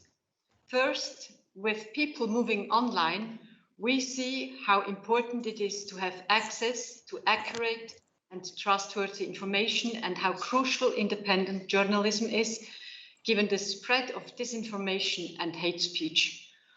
Second, our opinion and free public sphere is in danger if governments or big internet companies control what information reaches the people. So what do we need to do today? We need constructive and inclusive global multi-stakeholder dialogue. To take it one step further, we need to develop a space where we can define rules and principles which are not only developed jointly by governments, private sector and civil society, but which are also respected by all stakeholders, taking into account their respective roles. In our view, digitalization must be human-centered. It must be at the service of all people and leave no one behind. We need to preserve a free, secure, and democratic digital space for our children. And furthermore, we need a digital governance architecture enabling people to develop flourishing and vibrant democracies and protect electoral processes while contributing to upholding international law, human rights, and dignity online. The Secretary General's roadmap offers the next steps towards such goals. The foundation for the multi-stakeholder dialogue we need already exists. International Geneva, with its many organizations and institutions, offers great potential and is already actively shaping digital governance. Switzerland is fully committed to continue working with all of you to advance the roadmap. And lastly, digitalization depends on an accurate and reliable data, as does the implementation of the Sustainable Development Goals. It is in this context that from the 3rd to the 6th of October 2021, Switzerland is hosting the UN World Data Forum in Bern. Thank you so much. Thank you so much, Excellency. That was succinctly put and right within time. I'm going to swiftly go on to Ms. Khan. Ms. Khan, what would you say we have learned from the pandemic on the human rights fronts, and how can we apply these lessons in building back better in this digital age with all the opportunities right before us? I believe that rock bottom is always a good place to start, and so we have an opportunity to rebuild. What are the lessons that we must not forget and we must deploy in rebuilding? Well, thank you very much for inviting me to this event and giving me an opportunity to put human rights front and center in this discussion. The pandemic is a health crisis, it's an economic crisis, but increasingly we are beginning to realize that it is also a major human rights crisis. In fact, it is a wake-up call for human rights in the digital age. Digital technology has provided new means of advancing human rights, of advancing sustainable development, but also opened up possibilities for repressing human rights, for limiting them, for eroding them, and for violating them. New technologies are used, for example, for surveillance, for repression, for censorship, for online harassment, for disinformation, for hate speech, and I could go on.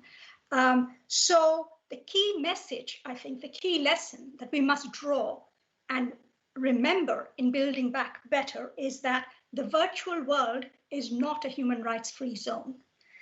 Under international law, freedom of expression, freedom of opinion, that is relevant to my mandate, but all human rights, in fact, enjoy the same level of protection online as they do offline. Now, what does international human rights law say? It says some rights cannot be restricted. Freedom of opinion, for example. Other rights can be restricted, for example, freedom of expression, but those restrictions must be interpreted in a narrow sense. They must respect legality, the necessity, proportionality, and must be for legitimate objectives. So the bar is pretty high in the way in which restrictions can be introduced. Blanket internet shutdown is against international law, is against international human rights law.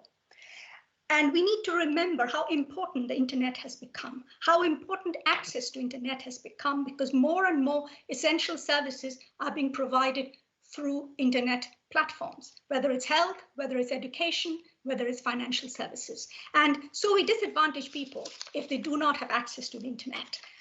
If there is surveillance, it chills freedom of expression. Independence of the media is absolutely critical. At the same time, we've got to recognize the risks, the dangers, the challenges of disinformation, of misinformation, of hate speech.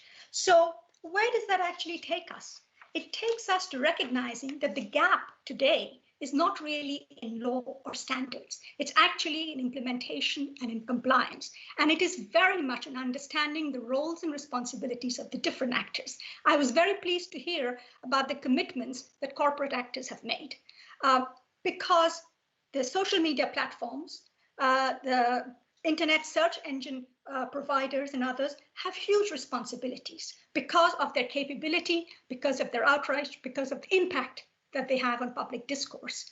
And they need to strengthen their commitment, their responsibility for human rights. So as we look to build back better, my last point is going to be, we need to move away from multilateralism to multi-stakeholderism, where governments play a critical role, but so do the corporate sector, so does civil society, so do the communities. So it's about opening up, having more dialogue, recognizing respective roles and responsibilities for human rights.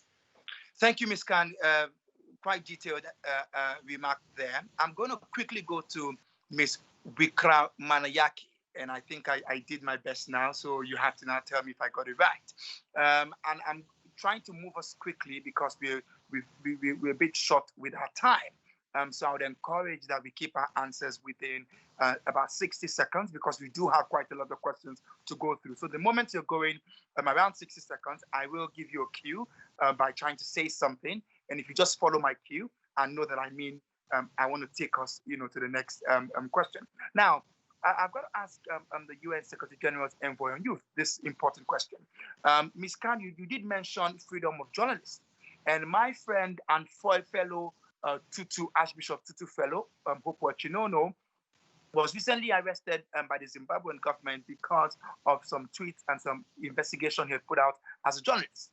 I know that there's been conversations about censoring the digital space in my country, Nigeria, and in a number of countries on the continent. So tell me, as a youth envoy, what would you say, what rights would you say are most important to young people in the digital space as we come out of this pandemic? And what would you say to the leaders around the world who are listening to us so they understand that they cannot take this right away from those you represent? Over to you, Jai. Thank you very much, Adebola. And I completely, my remarks will completely resonate with what Ms. Irene Khan has shared. I think since the pandemic started, our dependency as young people on technology and digital space has grown significantly. And we are not just doing our education online, but we are also doing our protests, our demonstrations, and our, gatherings of young people that we used to have offline. Now we have them online. And I think I speak for young people and the digital native generation that the risk of having our human rights violated through surveillance, repression, censorship, and online harassment are what we are most concerned about. For many of us who are privileged enough to have access to technology, our day-to-day activity in the digital space has left us with digital footprints that might put our identity and our privacy at risk. This is particularly true, especially for youth activists that you mentioned some examples, and that who represent minority groups like LGBTIQ young people have seen increased harassment online. Minority youth, indigenous youth, young people living with disabilities who are more vulnerable towards the risk of having their human rights violated in the digital space. We are worried that even when the time comes where we all manage to fully recover from the pandemic, the online surveillance and privacy invasion will persist, and that would be used to bring harm not only online but also offline to young activists' lives. The only way we can prevent this from happening is obviously to have global digital cooperation that could push for both policies that are rights respecting and technologies that are created based on human-centered design, all by ensuring that young people, as the biggest population technology users in all their diversity, are included in every steps of this process. Fantastic. Thank you. Thank you. I'm going to quickly move on to Mr. Reid. Mr. Reid, I think that 2020 has been a year of dismantling stereotypes and traditions. And while you're dismantling stereotypes and traditions, you build new structures for inclusion, for diversity, and leverage opportunities. How can we leverage the power of digital technology to build back a better, safer world for the next generation at a time, that it feels like there's great digital divergence? Mr. Reid, over to you. Sir, your mic is muted. Nick, thank you. I think you raise a very important question, and I think this is a very key moment where we really do have a unique opportunity to rebuild our future. I'd like to propose three interlinked suggestions on how digital can play a key role, focused around acceleration, cooperation, and investment. In terms of acceleration, the pandemic has vastly accelerated the adoption of digital technology, be that digitized healthcare, educational content freely accessed online, or digital welfare. We can use this progress as a springboard towards the SDGs if we invest in making the digital solutions permanent and universally available. The second point would be around cooperation. This year, we've seen just as much as we've ever seen in terms of businesses, governments, and civil society coming together with a clear and urgent goal. Now we need to normalize this spirit of cooperation that we've created in 2020 and use it to rally around the SDGs as a framework to build back better. And then finally, around investment, the investment gap to close the digital divide sits at around $400 billion. Now, frankly, I don't know where that's going to come from today. But thankfully, we're at a moment when many governments, businesses, financial institutions are actually investing in the recovery and the reconstruction of our society, which provides a unique opportunity to reprioritize digital investment. So hopefully, if we can build back better by accelerating digital innovation, normalizing cooperation, and refocusing our investment to create a better digital world.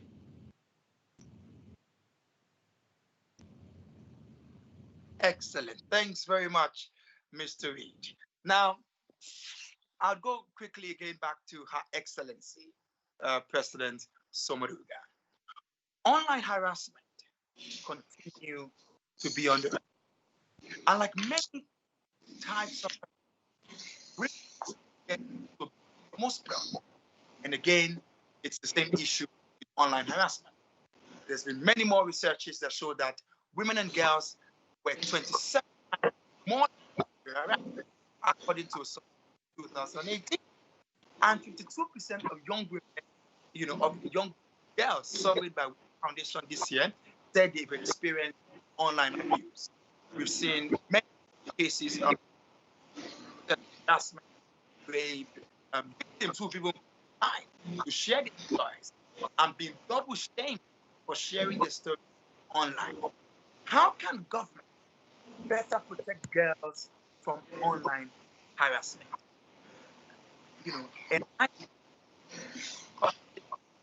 And what kind of ICT facilitated forms of violence and harassment? How should this each be integrated into the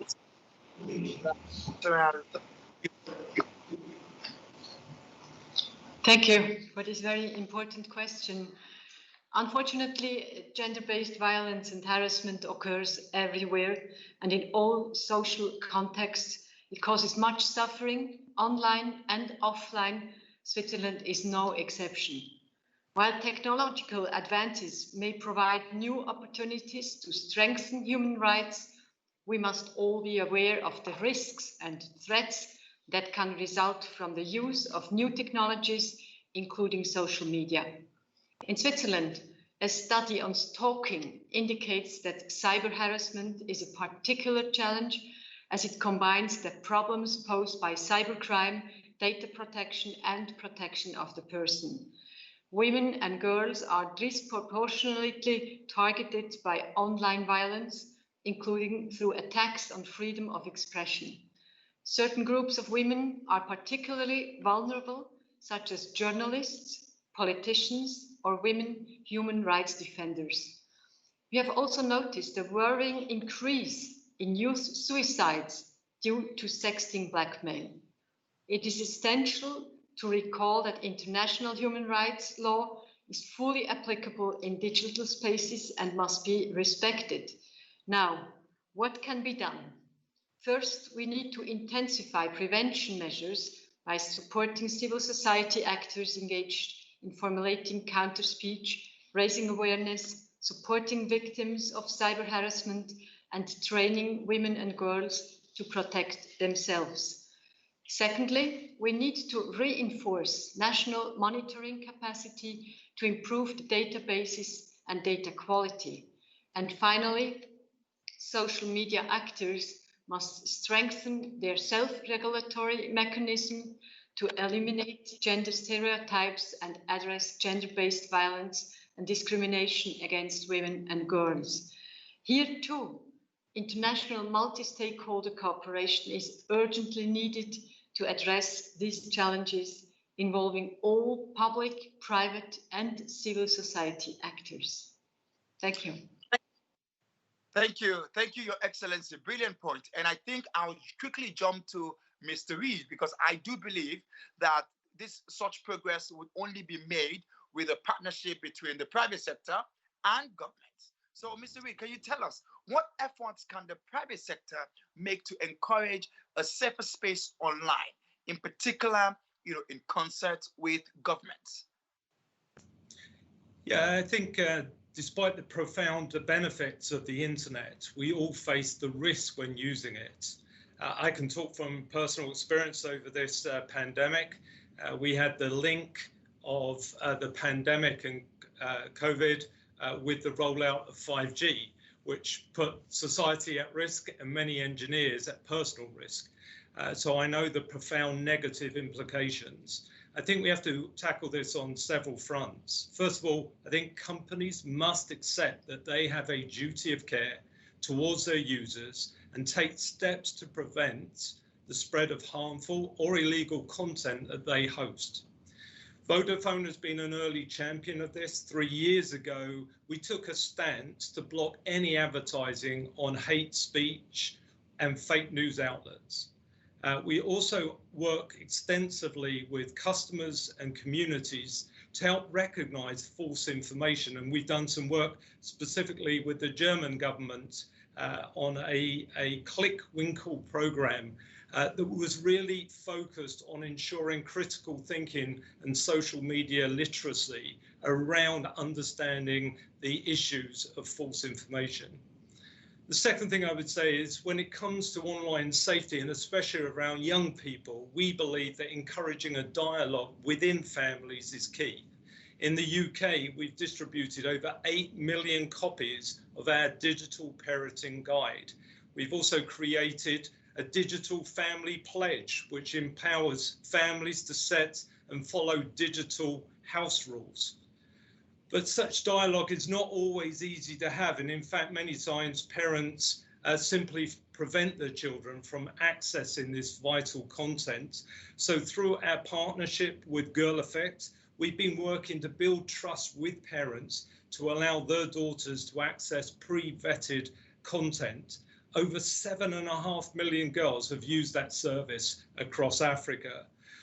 So it's through a combination of responsibility and action by families, the private sector, and of course governments, that we can create a safer online world.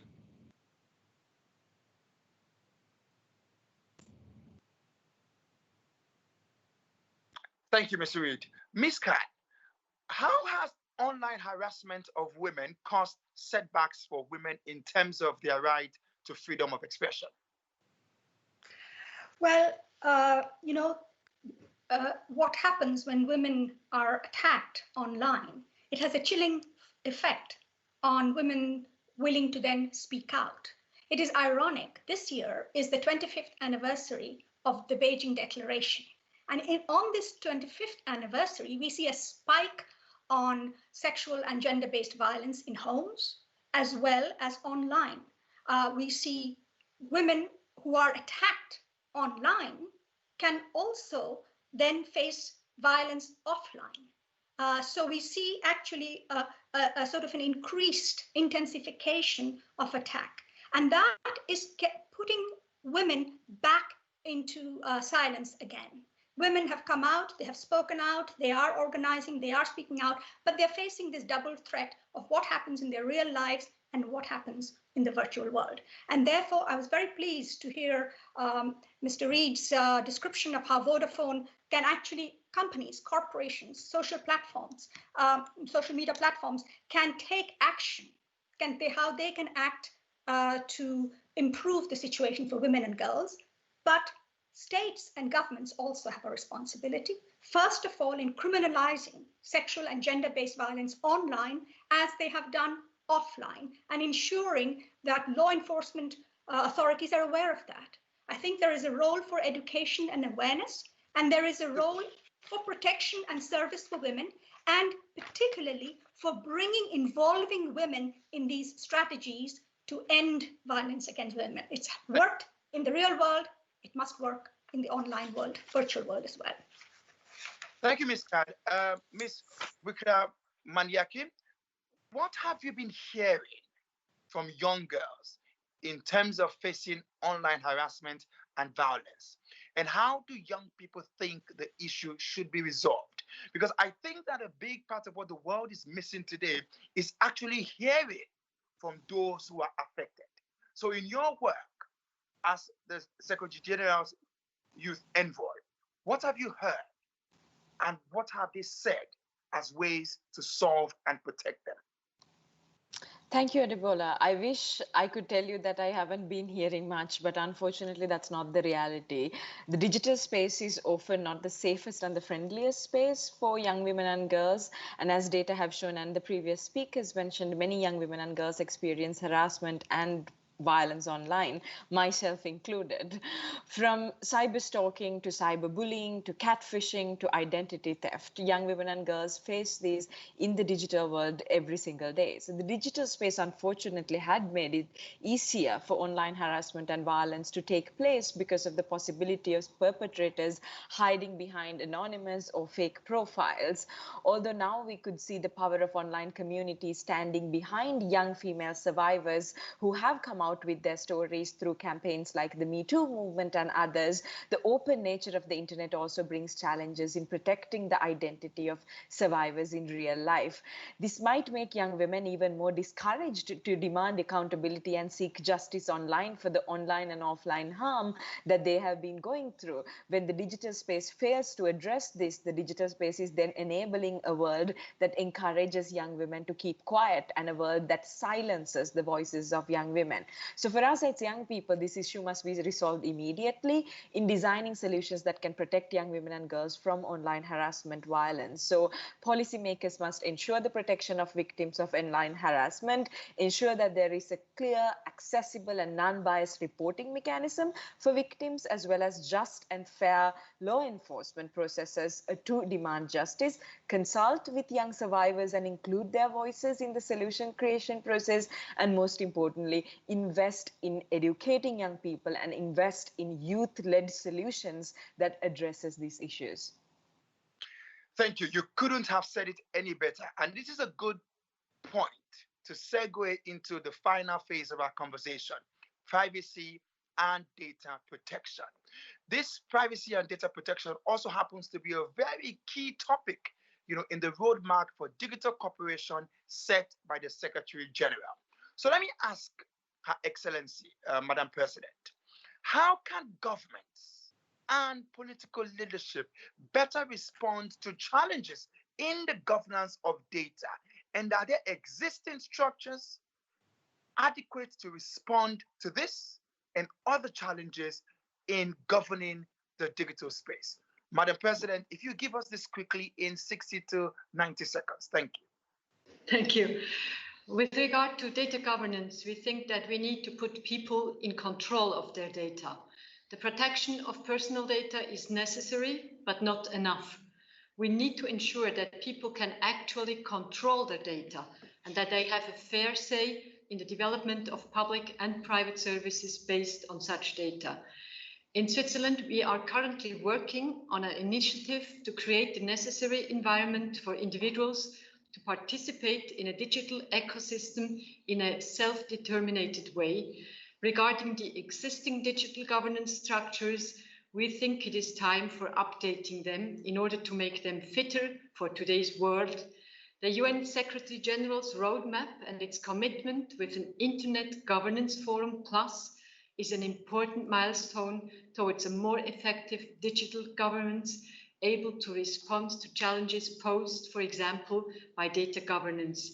In this regard, let me reiterate Switzerland's commitment to further the implementation of the Secretary General's roadmap, not only, but also regarding effective digital governance. Thank you. Thank you. Ms. Wikra Maniake, do you think that young people at large have different privacy concerns from adults? And can you give us 1, 2, or 3 points in 60 seconds?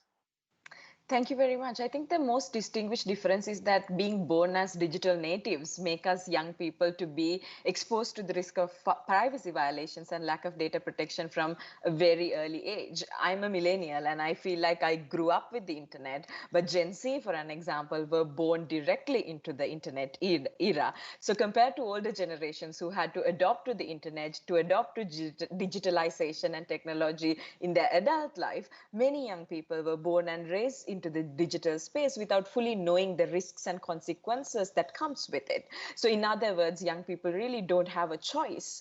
And this major privacy concern is enabled because not every country has integrated strong digital protection that is rights-based and rights-respecting into its educational systems. Many countries are still in the pace of integrating digital literacy into their education curriculums. And as much as young people are capable of doing their own research and learning their own way how to protect themselves, it also really shows clear reasons why young generations have a growing mistrust towards governments and institutions. Technology platforms don't also make it easier to help young people navigate this. For instance, every time we sign up to a new application or to a new social media profile, the T&C constraints language that is often not youth-friendly, and not to mention also often very Anglophone-centric, making it harder for young people to understand the risks and consequences of their data and privacy, particularly those who don't speak English as their first language and those who are living with disabilities. So with this, I really like to call on tech companies, tech leaders, private sector leaders to support the Secretary General's roadmap for digital cooperation along with governments and be more committed to respecting the privacy and data of the world's largest generation of young people. Excellent. Thank you. I think you've led me right into my next question, which is, something again very key to the Secretary General. He has publicly called on technology company leaders to also come out urgently and publicly acknowledge the importance of protecting the rights and privacy of human beings. We've seen Facebook and many other tech companies being invited to several hearings, on data protection, in different countries. So, Mr. Reid, you would be the one to represent that community today. How would you say COVID-19 pandemic has accelerated the need for such actions? And since it has, what has been done on your side? And when you meet with your colleagues, the leaders of these tech companies, what is the plan?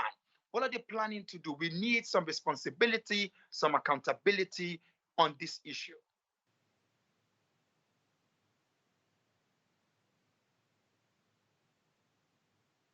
Have you lost Mr. Reid? So, first of all, I'd like to say on behalf of Vodafone, we fully support the Secretary General's remarks on protecting both privacy and rights in the digital space. This is something Vodafone has always done, and I hope others in the private sector will join me in showing their commitment to privacy. Let me give an example of some of the challenges we face, and one specific one that we had during the pandemic. Many governments have managed to harness the power of mobility data to help get the pandemic under control whilst respecting privacy. But under the pressure of the pandemic, other governments have compromised, sadly, the privacy of some of their own citizens. This is not something Vodafone accepts, and we continue to work with governments to ensure that data is shared in an anonymized and aggregated data set that cannot identify individuals. On top of this, we've undertaken country-specific assessments to ensure there's no risk of exposure for minority or demographic groups that when we share the mobility data with third parties. So I think we're making progress, but it's a very live topic. Good news is there's plenty of good examples out there in this regard, and I hope that this conversation leads and encourages others to put privacy at the forefront of all digital efforts. Excellent. Now, there is a blur. There is a blur between, the protection, of rights, and when even that protection can also infringe on the rights of other people. So it's sometimes a blur. So I'm going to ask Ms. Khan, for example, encryption is an important tool for privacy, but can also be used to conceal online abuse and harassment. How can a balance between the two be maintained in 60 seconds, because we're out of time and we need to round up? Ms. Khan, bring it home. Well, in very simple terms, I think it's a false dichotomy. Both the right to privacy is important, and so is the right to safe communications, not to be harassed and not to be abused. Now, in the real world, constantly governments, authorities, others are investigating criminal behavior, unlawful behavior. It's done within a framework of law. You cannot invade someone's home without a warrant, so you need to have some protection for the accused, but there is no reason why you cannot uphold the right to privacy, but also investigate and remove those who are harassing people. I think both can exist. It does constantly, all the time, in the human rights field. Excellent. Thank you very much. I think you all have given fantastic answers, honest and truthful, at the best. I've got to thank personally the President, Her Excellency. Thank you so much for all your honest and genuine answers. Mr. Reid, thank you so much. Ms. Jaya, thank you. Let me go with that. Let me go with Ms. J. But you're going to teach me properly after this call. I would not make that mistake again. You're going to teach me properly. Ms. Khan, I thank you so much. I've got to say to all of you and to everyone who's listening that 2020 is rock bottom for the world, but it is also a time, a gift of rebuilding. a gift where we can tear down all we are not happy with and rebuild. It is a time to rewrite the kind of future that we want our youth to live in, the kind of future that myself and Miss J particularly would have to participate in, because we still have about 50 to 60 more years, more than some other people, So this is a time where we can come up with all the new laws, all the, new innovations, and truly make the internet help a generation be unlimited. And on that note, I'm going to cut to a video message on commitments to respect from eminent leaders across all sectors. Excellencies, ladies and gentlemen, the COVID-19 crisis affects us all. At the same time, it gives us striking examples of the opportunities provided by digital solutions. These solutions enable the communication, collaboration, and knowledge building we need in order to manage this pandemic and build back better and greener. We need, however, also to acknowledge the risks. Our increasing dependency on digital solutions gives rise to new vulnerabilities. It can widen the digital divides that already exist. Indeed, adaptation rates are stagnating, especially in poorer areas of the world. The gap between women and men in using the internet is increasing in developing countries. I furthermore deeply concerned with the violations and abuse of human rights online. I'm worried about the increased spread of misinformation and disinformation, including about COVID-19, while disinformation can polarize, undermine trust, and even kill. Reliable information based on facts can save lives. It is our joint responsibility to counter dis and misinformation and to join forces to close the digital divide. We must work together for a digital space that contributes to international stability and security, a space that facilitates cybersecurity and safeguards democratic values and universal human rights. We must seize this opportunity of digitalization and at the same time address the digital challenges and threats. My government has given priority to promoting digital public goods for many years. And we have been supporting the Alliance for Digital Public Goods since its beginning. Only through multilateral and multi-stakeholder cooperation and globally coordinating their actions can we achieve results. I am therefore extremely pleased with the topic and the broad participation at this summit. I wish you all an interesting and fruitful discussion, and I look forward to the proceedings from this important event. Thank you. Thank you, United Nations, for bringing us together today and inviting Facebook to contribute to this important work. We not only support the roadmap and the principles behind it, but we are enthusiastic. This is a pivotal moment. Decisions made in the years ahead are going to shape the rules of the internet for a generation and beyond. We want an open, universally accessible internet with safety and respect for human rights at its heart, serving as a force for good and a place for free expression. The roadmap for digital cooperation can help protect the best of the internet while defending against the worst. Facebook's mission is to bring the world closer together, so this is core to our work. We find ourselves at the center of many important debates: safeguarding free expression while tackling misinformation and hate speech, keeping people safe online, and protecting privacy and human rights. We understand the responsibility we have, and we are committed to the UN's guiding principles on business and human rights. We've been committed to this work for some time, but most recently, we've assisted the UN in translating the Rabbit principles in almost 30 languages, released independent human rights impact assessments for key countries, and working with the Independent Investigative Mechanism for Myanmar, turned the Global Internet Forum to Counter Terrorism into an independent NGO in line with commitments made around the Christchurch call to action, which I committed to at UNGA 1 year ago.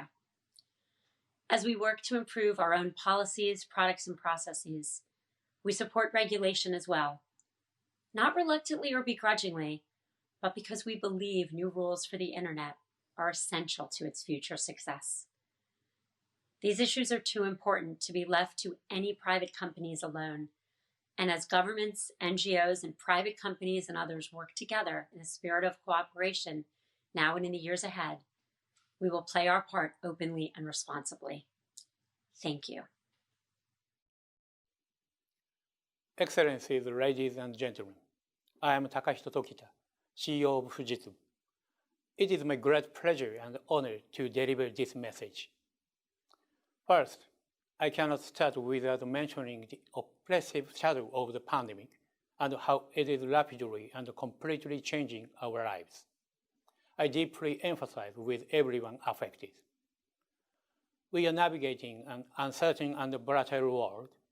How we build a new future is our common challenge. The report roadmap for digital cooperation is a catalyst to make the world more sustainable by building trust in society through innovation.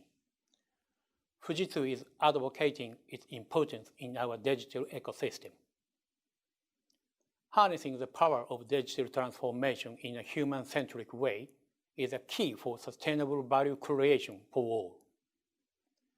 Fujitsu places great importance in respecting human rights and human dignity in the digital age, and we are committed to the ethical development and use of technologies that support digital transformation, such as AI and trusted networks. Digital technologies can empower young people.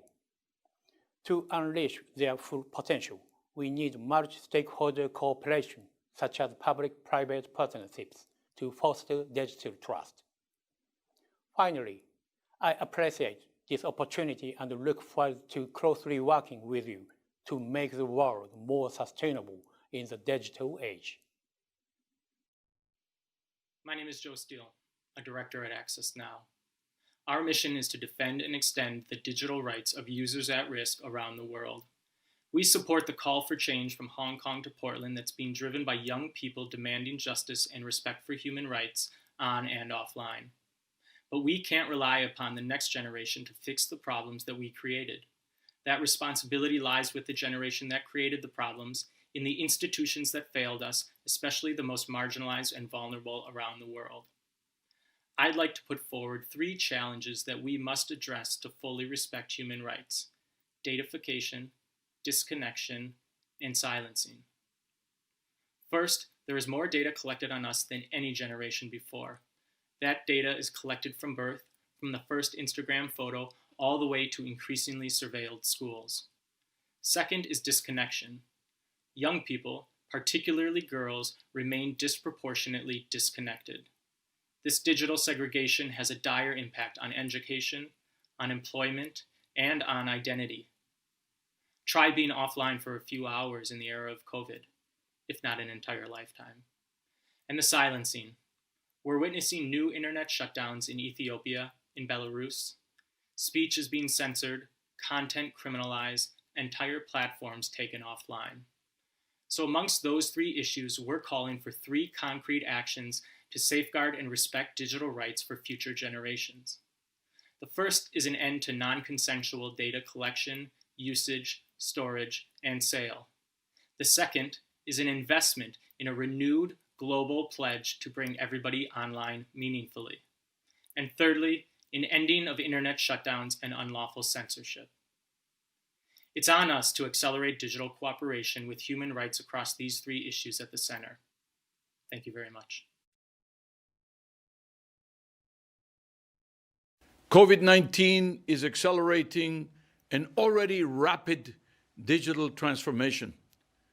During the crisis, we have increasingly relied on digital technologies to keep businesses running, children learning, families connected.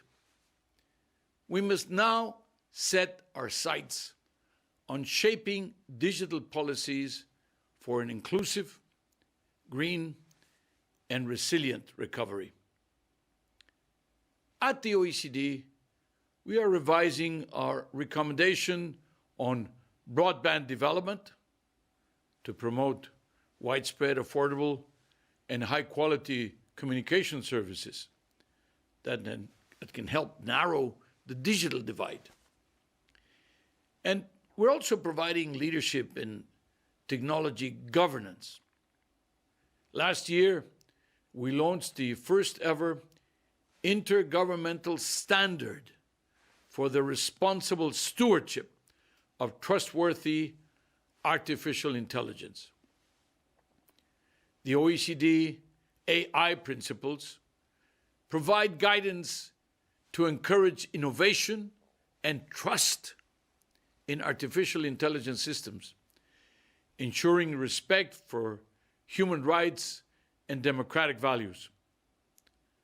Our Artificial Intelligence Policy Observatory is now helping countries put these principles into practice.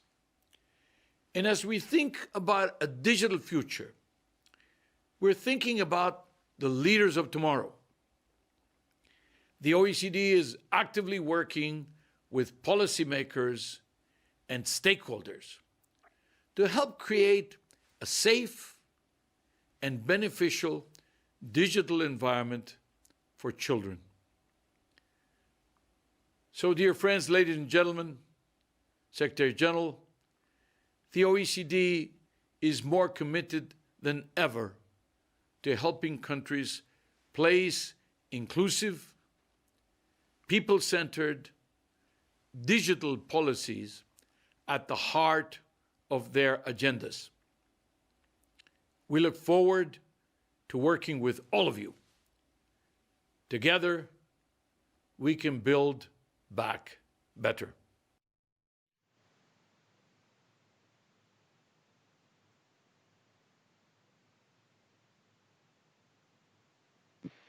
Lola, you're on mute.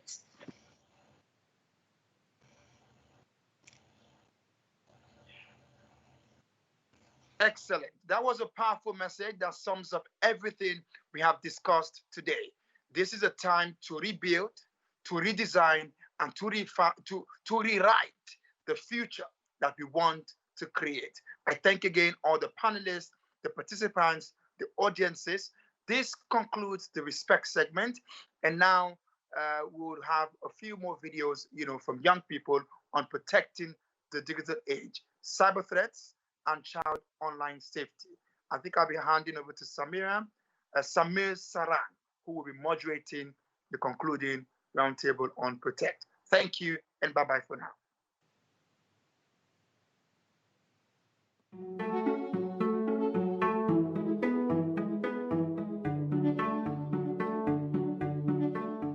Millennials and Gen Z, we have led some of the greatest movements digitally. Borders, in many ways for us, are becoming a thing of the past. We don't just want to change our communities, we want to change the world. And technology presents us with the platform to do just that. But it also presents new risks and new challenges, cybersecurity and online safety being the top of that list. Do I feel safe in the digital world right now? No, I don't. Around the world, cyber warfare capabilities are increasing. And as we've already seen, our elections and government agencies are all under attack. Our schools are under attack. And even during a global pandemic, our hospitals and research centers are under attack. We should also help eradicate and reduce child pornography circulation at the start. We should also take a look at how can we implement, create and maintain safe spaces for young people to freely express themselves on digital platforms. How do we ensure that we mitigate those risks, not just for this generation, but for generations to come? I urge world leaders to have this conversation together. Our future with advanced technologies is only going to become more complicated, but it's also going to present even more opportunities.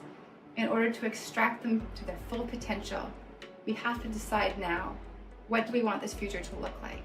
And how do we do it right?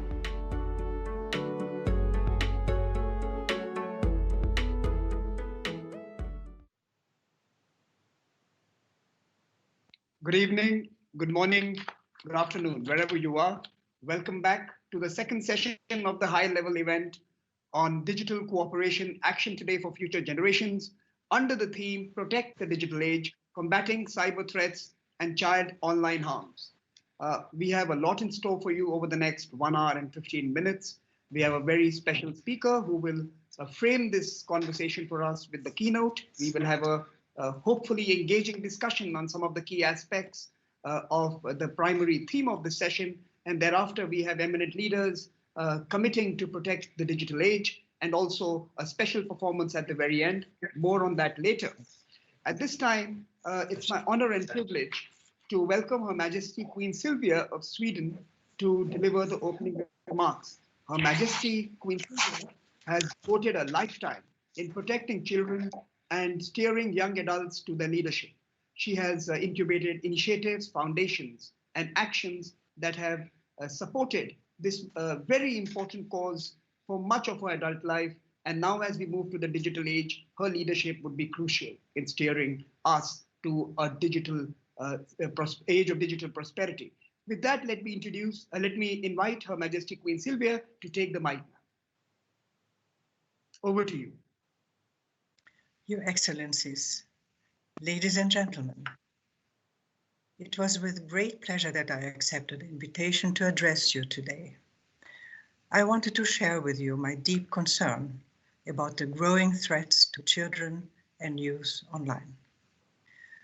While connectivity is unquestionably the hidden hero of the COVID-19 pandemic, by providing access to healthcare, online education, and crucial commodities, I'm horrified.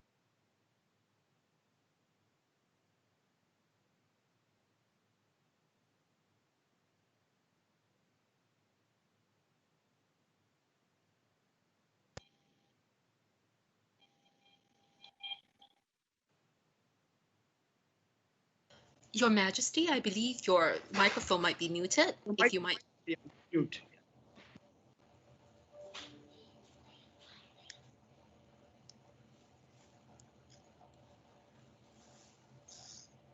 There we go. Thank you so much, Your Majesty. Yes, that works.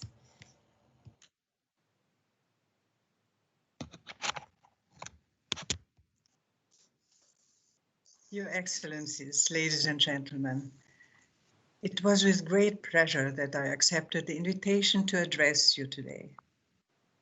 I wanted to share with you my deep concern about the growing threats to children and youth online. While connectivity is unquestionably the hidden hero of the COVID-19 pandemic, by providing access to healthcare, online education, and crucial commodities, I'm horrified by the significant increase during COVID-19 in child sexual abuse material online. I founded World Childhood Foundation in 1999 to use my position and my voice to help fight sexual violence against children. Already then, the internet was used to exploit children, and in 2003, we invested in NetClean, a new technology to detect child sexual abuse material on copyright.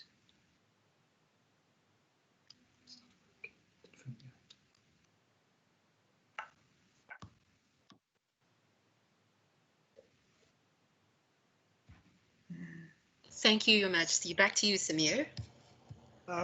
Thank you, Your Majesty. You have, in some sense, framed the conversation this evening, keeping the children safe and protecting connectivity that has been an elixir for responding to the challenges of the pandemic, and perhaps is also the path to achieving our sustainable development goals.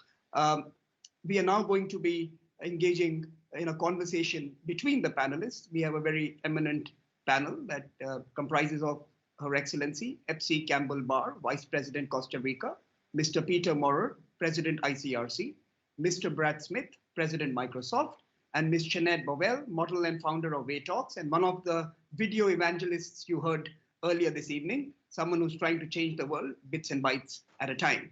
So let me also request all the panelists to keep their responses short. I'm going to pose questions to you.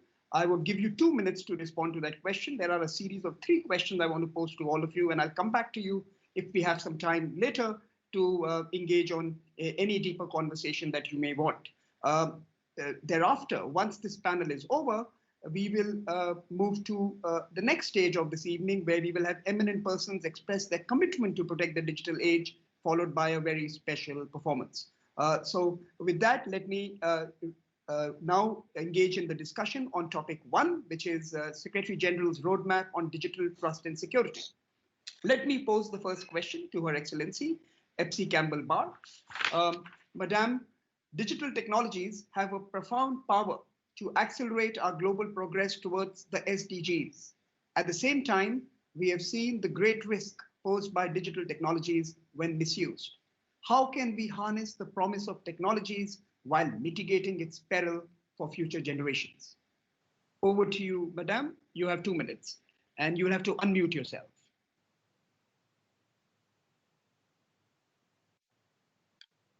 Thank you very much. We need to join efforts, national and international strategy, to guarantee the promise of technology and inclusion for children and adolescents all over the world. I commend UNICEF, E2, UNDP, and the Office of the Special Advisor working of Digital Cooperation for organizing this timely discussion.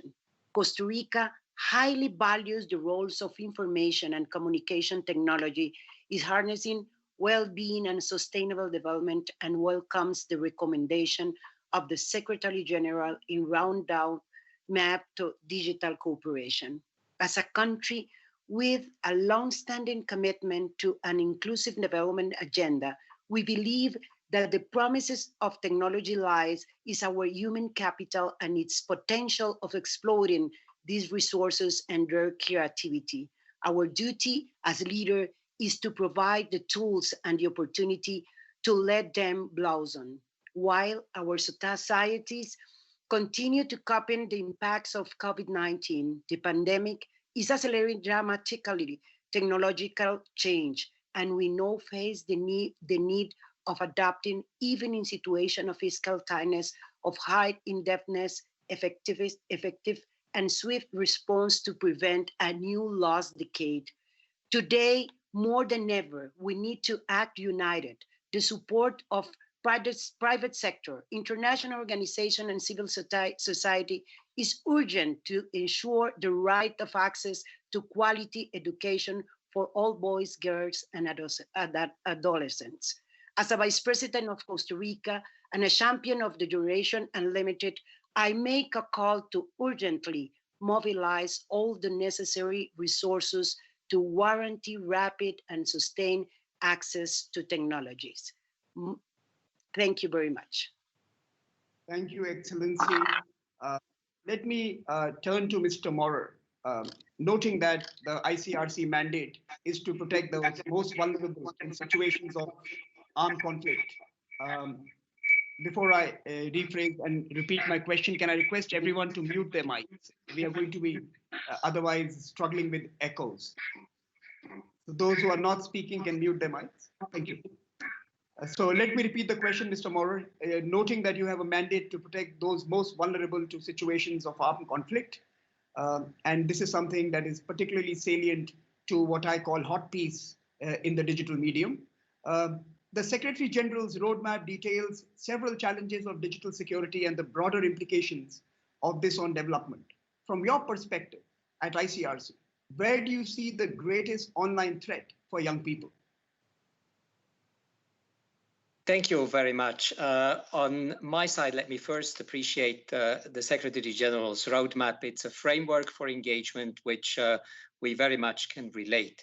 Traditionally, our experience is indeed that the spread of misinformation and hate speech, whether in the pre-digital or in the digital world, is the single most important threat I see today in the context in which we work. We have past experiences from Myanmar to Ethiopia to Syria to Yemen and South Sudan, where we have seen what the misinformation and spread of hate speech can mean to societies, how much it can accentuate conflict, how much it can divide society, how much it can be an attack on humanitarian principles and be a trigger of further violence in a cycle of violence. We have seen lately that pandemic has even accelerated this issue very much, as Her Royal Highness has mentioned in her introduction. I think we need governments, tech companies, humanitarian actors, in my case, come together and have a discussion on the best balance between fighting harmful spread of misinformation on the one side and maintaining the right to information. No authority can decide on this issue if we don't create a dynamic conversation which allows us to find this right balance. The ICRC is committed to help in that discussion. That's the reason why we have put forward a handbook for data protection in humanitarian contexts. The handbook touches some of the issues of use of social media in humanitarian crises, other technologies used in digital identity, artificial intelligence. So it makes a big range of issues to discuss and to further deepen. And there is no question, as my previous speaker has said as well, we are committed to work in a multi-stakeholder fashion in order to find this pathway, which is narrow but important to find, between the freedom of information and the protection concern we have, in particular in violent contexts in which we operate. Thank you, Peter. I'm perhaps going to come back to you with another follow-up on what you've just mentioned, but let me turn to Mr. Smith and his recent book, Tools and Weapons. The previous interventions highlighted the serious challenges faced in the digital ecosystem, since cyberspace is predominantly operated. What is the role of the private sector and of key entrepreneurs in mitigating these risks? Well, I think Peter's answer captured so much of this very well. I think it's fascinating for each of us. If you think about when you pull out a phone and you put it in the palm of your hand, you almost literally have access to all the world's information. But think about what it takes to deliver that information to you. Of course, it comes through a wireless signal to your phone, but ultimately that's an antenna that's connected by a fiber optic cable, in all probability to a data center that is full of tens of thousands of server computers. And all of that infrastructure, as you point out, is really owned and operated by companies, by tech companies that are part of the private sector. And I think that means two very important things for those of us who do operate in this world of technology. First, we have a huge responsibility to put in place protections and safeguards around security, around privacy, around online safety, to address the kinds of problems that Peter was describing.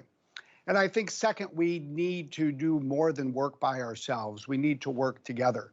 This recipe of bringing governments together with civil society, NGOs, and business, tech companies, through initiatives like the Paris Call, for example, which now has more than 1,000 signatories to address the need for cybersecurity.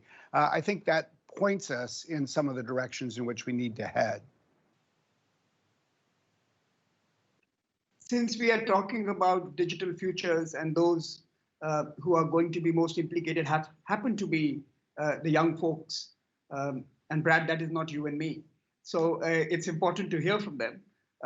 So let me turn to Ms. Powell. First, let me congratulate her on being selected to speak on this panel by way of the Youth Media Expressions campaign organized by the UN and its partners. And thank you for joining us this evening, because a discussion about the future cannot be complete without having you with us. So let me pose a very simple, broad question to you. What concerns you most about cyber threats and online harms that we currently face in the digital environment?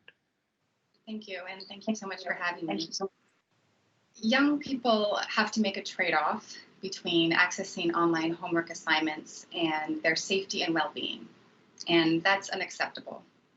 I'm concerned about a report by Digital Peace Now that cited 1 in 3 online users have had a personal account hacked. According to a report by UNICEF, 1 in 3 young people have been a victim of online bullying, and 1 in 5 have skipped school as a result of cyberbullying and violence. And most recently, UNICEF Executive Director Henrietta Fore stated that there are worrying signs online predators were taking advantage of the pandemic. And I quote, "There's a lot of grooming, a lot of sexting, a lot of trafficking." Young people should not have to succumb to the idea that online harm and cyber threats are simply the cost of global connectivity, because they don't have to be. But there's an even greater risk. The risk that young people will not get to reap the full benefits and opportunities technology presents because we are busy sewing the holes caused by the preventable risks of global connectivity. From car seats to TV advertising, every technological innovation has been accompanied by protections and regulations, with youth at the forefront of those considerations. In a world where a new child goes online every half second, it's time we bring proper regulations, security measures, and universal standards to the online world for young people. Thank you. Thank you, Ms. Bowell. It was very apparent from the video that was aired before this panel began that there were 2 clear stories in the short, very short and very interesting campaign video. One was of hope and optimism. I think you heard the young express their belief that the digital can help them change the world. They wanted to change the world. And of course, there was also a certain degree of anxiety around the environment, the digital environment, and being protected. So thank you very much for your intervention. We go to topic 2 now, something that we heard in the previous session as well, on COVID-19 recovery and building back better digitally. Can we hope for a better digital future? And again, can we bring a degree of trust and reliance on digital technologies amongst those who use it so that our futures it could be more resilient and safe? Let me go back to Her Excellency Epsi Campbell-Barr and ask you a question, Madam. What role has technology played in your country's pandemic response? And how has the importance of future generations played into this? Thank you very much for the question. Costa Rica recognized its own challenge to bring the digital divide. 147,000 households remain disconnected from technology according to our data, meaning more than 215,000 students to be reached. At the same time, we have seen an increase in access to internet of minors during this last month, leaving children and adolescents exposed to various digital threats and crimes, including online sexual abuse and exploitation of children and adolescents. Our efforts are therefore dedicated to implement a response based on 3 pillars. First, access and connectivity. Second, education. And third, protection.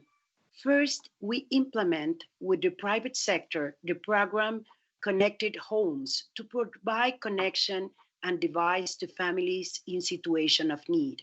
A project is to be announced with the support of UNICEF to bring connectivity to children and adolescents in target rural and peripheral areas.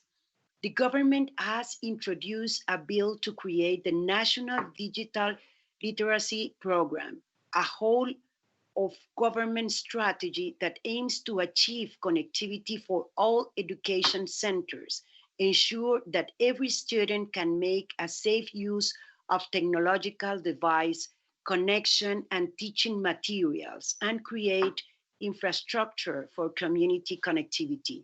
Furthermore, Costa Rica has also partnered with civil society organizations in spearheading important initiatives such as e-mentors program by Paniamor, an NGO, and supported by Global Partnership to End Violence Against Children, which aims to ensure child online protection as well and strengthen our efforts of inclusion for underserved families and children. Thank you. Thank you, ma'am. Let me come back to Peter. Peter, ICRC recently put out a joint letter on the topic of protecting healthcare from cyber attacks, especially amid the pandemic. Can you speak further to the human consequences of cyber attacks to healthcare facilities? And what do you feel should the international response be? What could we do as a community? What could we do as the private sector? What could we do as governments? Thanks for the question again. As in my previous response, let me just highlight that our concern with attacks on health facilities is older than digital transformation. We have been worried over the last decades how these attacks have increased, how this has led to lack of response, health response in particularly vulnerable populations. And of course, we are today particularly worried to see that attacks have now entered the cyberspace. And cyber attacks have severely inhibited hospital infrastructure, health infrastructure from the Czech Republic to France, Spain, Thailand, United States, South Africa over the recent month have severely inhibited the capacity of these health facilities to respond to issues in the society, to health issues in the society.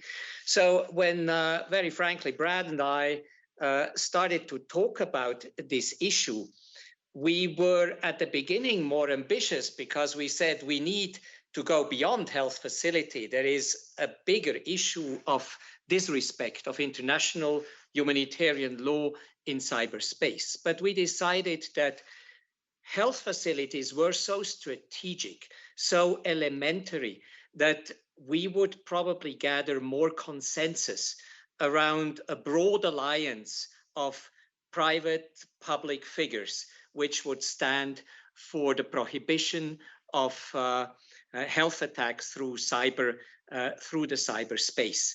And that's the reason why we issued that statement, why we gathered so many international leaders to join behind us, because we think it's the most elementary issue that those facilities and infrastructures and sectors which are the most protected in international humanitarian law should suddenly be the most frequently attacked. And we have to make it clear through political action, through concrete action and cooperation here again, that this is unacceptable and unlawful, and we need to mobilize and gather the international community to express itself. So it was a tactical limitation on a strategically important sector, which made us focus on the health facility because we know about the huge impact, but it's by far a broader issue that we should attack. And I think it's an iterative process in which we hope to get more support for all the different types of attacks on critical infrastructure that we are looking at today. Thank you, Peter. Let me turn to Brad at this point. And Brad, Microsoft also signed this call. You have signed the ICRC letter. You have invested in creating foundations and initiatives for digital peace. How do you see your role as an institution, as a company, in helping build back better digitally post the pandemic? Well, I think the first thing that's perhaps worth reflecting upon is that almost every crisis brings out both the best and the worst in humanity, and that has definitely been true of COVID-19. Think about the types of hospitals that Peter was describing. Literally, we have had individuals put their own health at risk to go to work at a hospital to take care of other people as a healthcare provider. That is the best of humanity. And at the same time, we've had other people, often from the comfort of their own home, unleash cyber attacks to try to bring the work going on in that hospital to a stop. And on some days, in many countries, as you heard from that list, these people have succeeded. And I think most importantly, that is a message to all the rest of us, that it's up to us to stand up for and stand behind the people that are helping others. That's really what the ICRC has stood for since it was founded in the 1800s. So for a tech company like Microsoft, this has not been a difficult decision. We know we can do more, and hence we should, and we are. We're working not just to support the ICRC with this call, but working with hospitals, with the World Health Organization, with public health agencies around the world. And I think every person who is watching this has a role and a voice as a citizen. And I think this is a time for us to use our voice and ensure that the people in government hear us, because this is something not only for today, but as you point out, for every day after this pandemic ends. Digital infrastructure is fundamental to our lives. We have to secure it in order to keep people safe. Thanks a lot, Brad. Let me pose a similar question to you, Ms. Bowell, since you are the most important voice on this panel.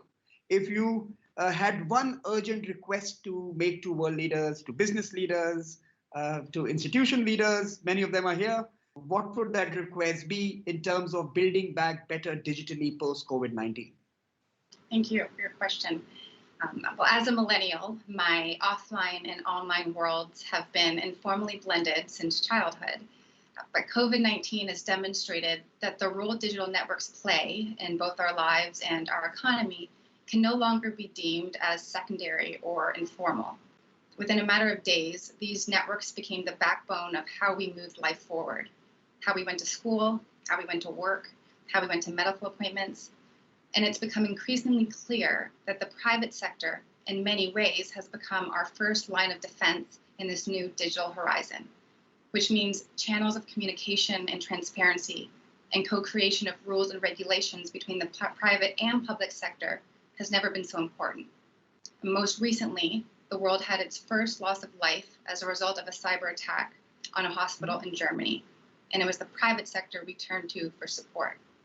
So if I had one urgent request to world leaders to build back better, it would be to build back together, a formal process to ensure that public sector interests are represented and accounted for in the decisions of the private sector, that international regulation and cooperation on cybersecurity and cyber warfare places the utmost importance on protecting healthcare facilities and systems, and the centering of human values in the development and deployment of cyber technologies. Thank you. Let me move to the final topic for this evening, online harms and child safety. And I'm sorry, I'm saying it so casually this evening because I'm in New Delhi. It's somewhere else. But the final segment deals with online harms and child safety. I think something that we are all most concerned about. I think we have addressed the issue of role of trust and security in the digital future. We have looked at the broader digital environment and also some of the pervasive issues around development. I think protecting the future generations is perhaps the single most important task for all of us today. And let me again turn to Her Excellency from Costa Rica. Your country is a member of the We Protect Global Alliance to End Child Sexual Exploitation Online.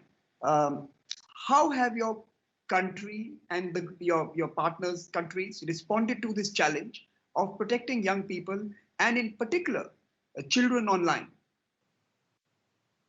Costa Rica joined the We Protect Global Alliance in 2016, under which the government presented the initiative Costa Rica Says No to Online Sexual and Exploitation of Girls, Boys, and Adolescents. This strategy has allowed so far enhanced coordination of public institutions, private actors, civil society, and the media to strengthen of the 9/11 emergency system, as well another comprehensive supporting measure for victims. In a context where mobile services are effective means for emergency service, we have developed an application with UNICEF that will allow 9/11 service to obtain location of the victim, document and classify information to ensure its effective transmission. The creation of a chatbot through artificial intelligence will support our authorities in character design prioritizing cases, therefore specializing the service provided by public servants. The report of the first national survey, Kids Online Costa Rica, released last year, shows among other findings that boys and girls perceive in general more abuse or situation of violence, both face-to-face and internet, than adolescents. On the other hand, while digital skills allow minors to identify better the risk, it seems that they may also expose them to more risk. This new data will serve to identify specific challenge and to design and implement effective policies.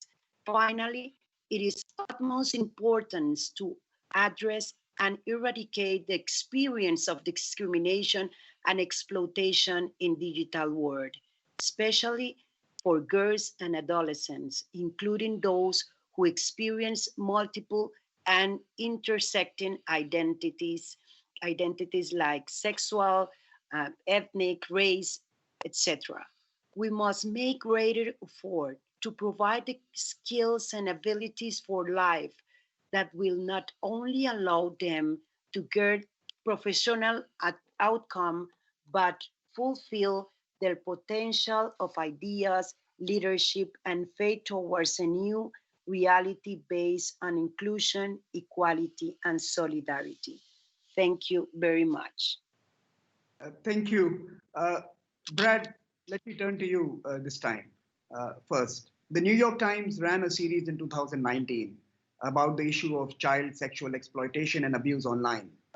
This series characterized the internet as being overrun with illegal material, while pointing out to the deployment of inadequate resources across technology companies, government, and other stakeholders.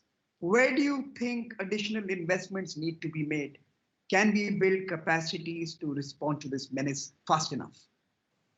Well, I think we need to build capacity, and we need to do it quickly. I'd even start by noting an interesting connection between this question and your first question, because your first question was really about misinformation.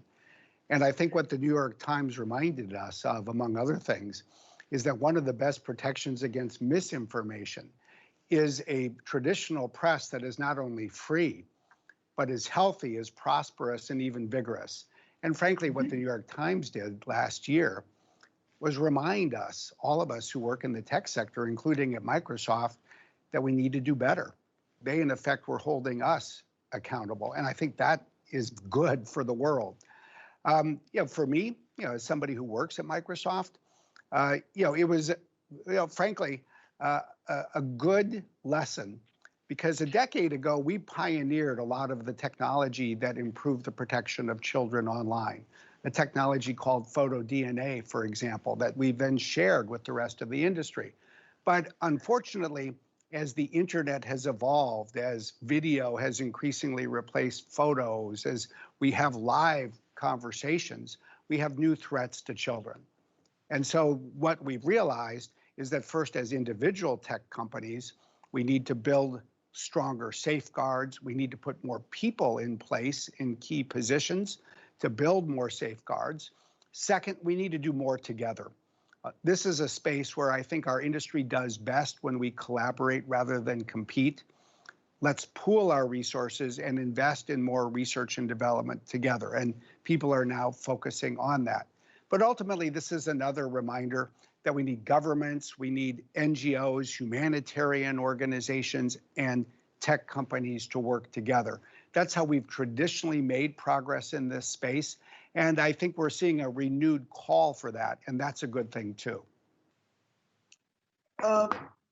Peter, let me ask you a question on the same subject.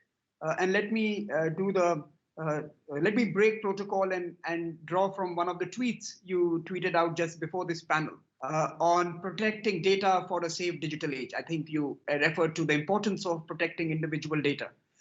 As a humanitarian actor, what are some of the digital risks institutions like the ICRC will have to work on in the protection of children's data? What needs to be done? What more needs to be done?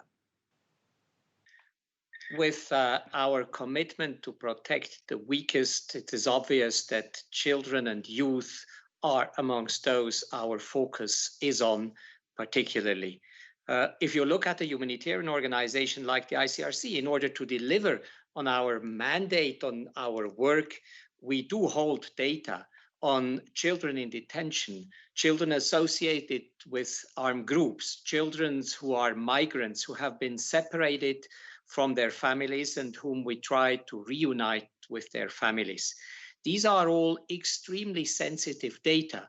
If used in the wrong way or used against these children, can lead to enhanced and increased protection challenges after all. And that's the reason why we are so eager to see highest data protection standards applied in humanitarian contexts, in particular in protection contexts. We need to ensure that data are not misused, that they are held, shared, distributed only if according to certain modalities which are acceptable to the holders of data. I think we need cooperation here again in order to find these protocols on how to share sensitive data, how to ensure highest protection standards in data, because we know that if we don't do this, the situation of the weakest one, the children and youth, will end in stigmatization, exclusion, discrimination, misuse at the core of their personal data in order to increase protection challenges instead of reducing them. That's the reason why we are so strongly committed, in particular for protection agencies like the ICRC or the High Commissioner on Human Rights and on refugees, to have these highest standards applied, because we know that we sit on highly sensitive data which can easily be misused. Ms. Bowell, you have the last word on this panel discussion. What are your final thoughts, reflections on today's discussions, everything you heard, and the call to action to protect the digital age for future generations? And you can be extensive. This is the time for you to actually make the case for these leaders to make the change that we need. Go ahead, Sunil. Thank you for the final word. Well, I would say that digital technologies have made young people visible in many ways that we weren't before. And they've sewn the fabric of our differences together to create a unified front and an amplified voice for change. But as we've discussed here today, the risks technologies present can be irreversible and even a matter of life and death. Approximately 84% of people consider the threat of cyber attacks to be on par with the threat of nuclear weapons, as reported by Digital Peace Now.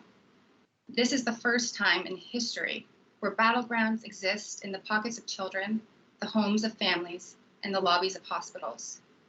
The future quality of cyberspace rests on ethical and regulatory frameworks world leaders develop. But if we get this right, we will truly have an opportunity to create a new world. 75 years ago, after the biggest war in history, the world cried for peace, protection, and unity, from which the United Nations was born, and a new era of international cooperation was founded. Right now, we are at another historical turning point.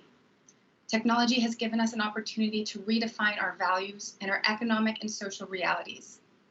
As I sit here today representing the voice of the youth, I can tell you that we feel empowered to lead and have our voices heard. But we do not feel protected from the harms of the very tools you're asking us to lead with. We are all digital citizens of this new world. So let's build it with guiding principles, let's build it with integrity, and let's build it to preserve peace. Thank you. Thank you, Sinead. And thank you to all the panelists for this very informative discussion, for making some very valid suggestions, some very crucial interventions. I think as UN turns 75, I can vouch that for the next 25 years, the single most important agenda item at every General Assembly will be challenges and opportunities around the digital age. And your interventions would certainly inform them. I'm going to now turn back to Her Excellency, Queen Sylvia of Sweden, to close this particular segment with her remarks. Madame, can I request you to take the mic, please? Okay. Well, I'm very happy to be back to you. Mr. Peter Maurer mentioned cyber attack. So to avoid any new disturbances, I choose to read my speech to you. I wanted to share with you my deep concern about the growing threats to children and youth online. While connectivity is unquestionably the hidden hero of the COVID-19 pandemic by providing access to healthcare, online education, and crucial commodities, I'm horrified by the significant increase during COVID-19 in child sexual abuse material online. I founded World Childhood Foundation in 1999 to use my position and my voice to help fight sexual violence against children. Already then, the internet was used to exploit children, and in 2003, we invested in NetClean, a new technology to detect child sexual abuse material on corporate computers. Unfortunately, child sexual abuse material continues to flood the internet at an unprecedented scale, with more than 70 million images and numerous videos reported by tech companies last year alone. We need new solutions, which is why last November, on the 30th anniversary of the UN Convention on the Rights of the Child, His Majesty and I convened a roundtable of experts on artificial intelligence and child sexual abuse. It isn't easy for a queen to speak about sexually abused children. I have been doing it for the last 2 decades. I have to admit that I too often feel pessimistic about the prospect of progress. And yet, because of my grandchildren and yours, I know I have to continue. But how do we know if we are making progress? Together with the Economist Intelligence Unit, Childhood took the initiative to develop the first ever benchmarking tool to measure 60 countries' response to child sexual exploitation and abuse. Not surprisingly, we found that governments and tech companies can do much more to protect children online. I want every child and youth to have access to the benefits connectivity brings, but on a safe way. The new manifesto of the UN Broadband Commission calls for a global connectivity goal and advocates for the UN Secretary General's roadmap for digital cooperation as a key driver for the achievement of the 70 UN Sustainable Development Goals. But leaving no one offline means ensuring that everyone is safe online, especially children.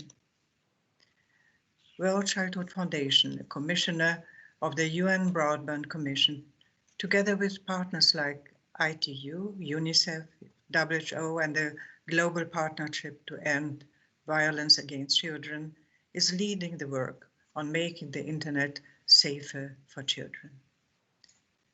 Last year, the UN Broadband Commission launched the Child Online Safety Report with actionable recommendations, and at the same time launched the Universal Child Online Safety Declaration. In June, we had the privilege of launching the new 2020 ITU Child Online Protection Guidelines, an important milestone in our international effort to end violence against children. Dear friends, I'm proud that my foundation Childhood is a recognized player in all these global initiatives.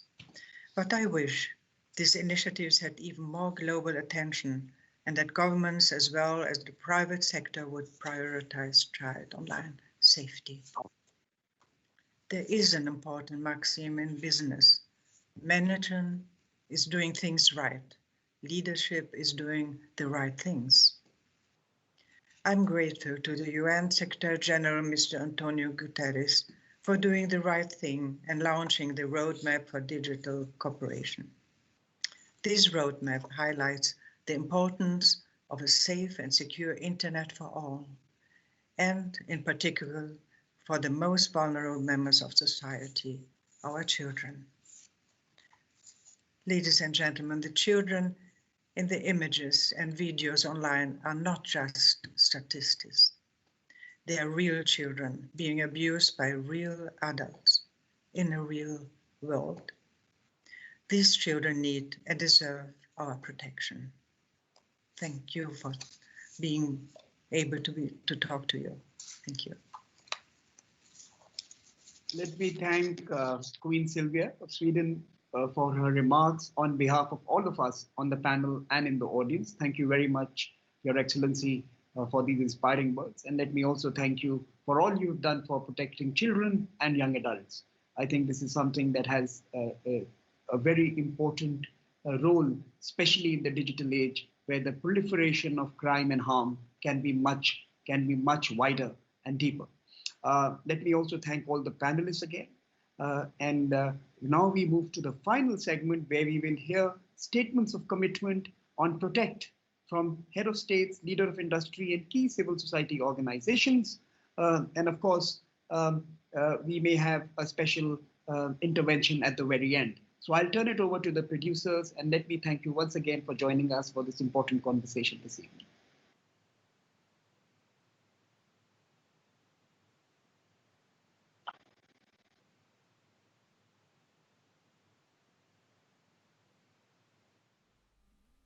Kia ora koutou katoa, and hello from all the way down here in Aotearoa, New Zealand.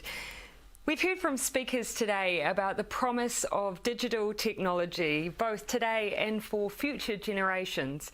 I'm very aware we're having this conversation amidst a General Assembly that will be considering a wide range of enormous challenges for the globe, whether it's poverty, inequality, or of course, a global pandemic.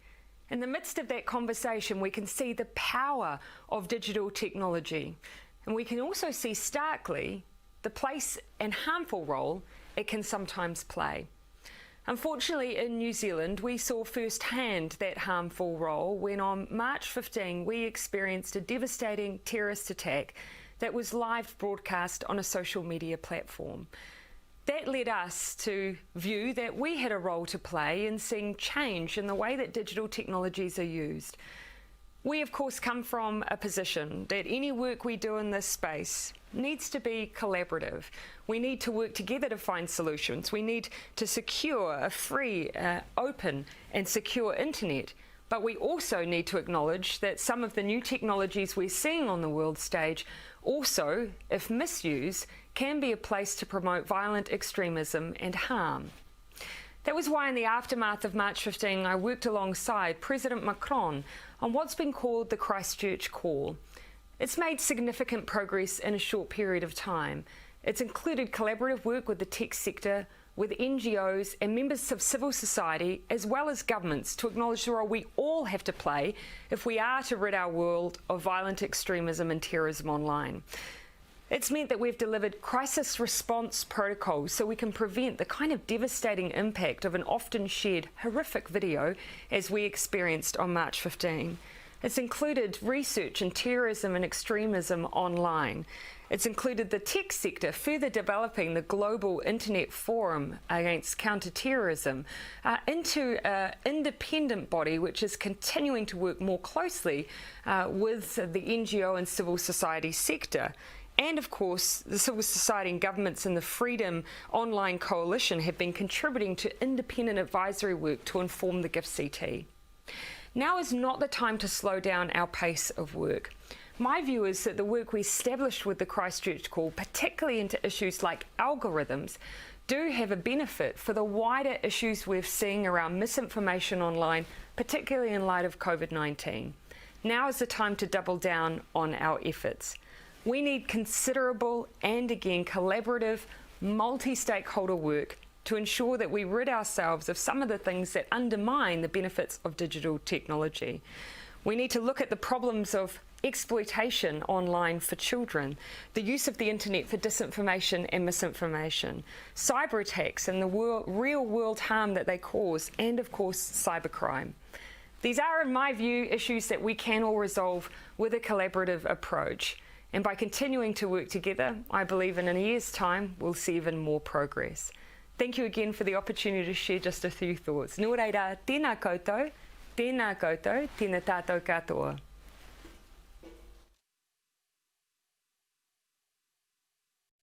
Since the onset of the COVID-19 pandemic, digital technologies and services have come to the fore. With it also came a great need for efficiency, safety, and security. Building confidence and security in the use of these technologies is a cornerstone of bridging the digital divide. It is at the core of ITU's work. In our role as a facilitator for the World Summit on the Information Society Action Line C5, ITU has helped countries address the various risks arising from digital technologies, from adopting national cybersecurity strategies to protecting children online.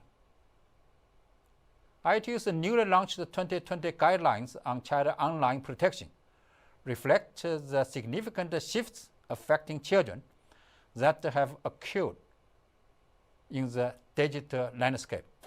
I count on all your support as we begin the implementation phase. The UN Secretary General called on all of us to work together to connect all people by 2030 and protect the most vulnerable from the potential risks of the digital age. We only have 10 years left to achieve the Sustainable Development Goals.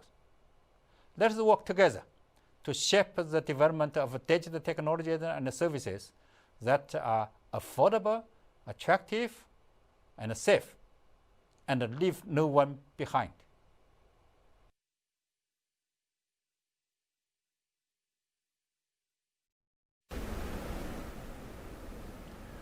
Guterres 国連事務総長、各国首脳、ご来賓の皆様、日本国総務大臣の武田良太です。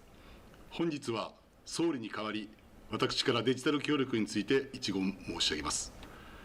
新型コロナウイルス感染症の流行拡大は、人間の安全保障に対する脅威となっています。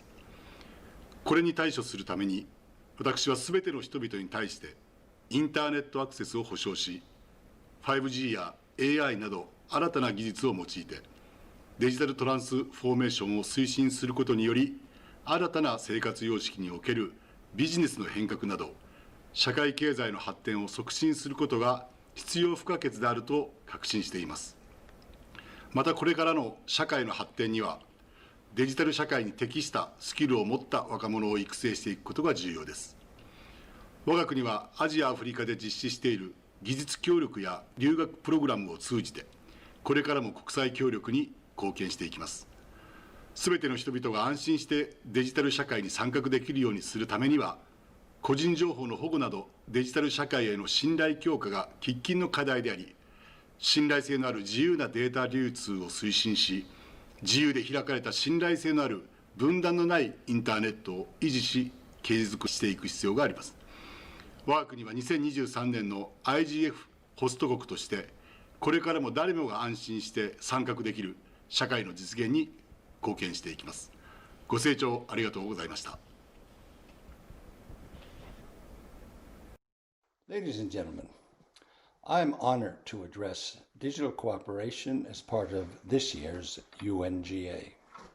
When I first started pioneering digital solutions and e-governance in Estonia over a quarter of a century ago, and 20 years ago on Secretary General Kofi Annan's working group on information communication technology, dealing primarily with the digital divide, the international community had yet to discuss these questions at such a high level.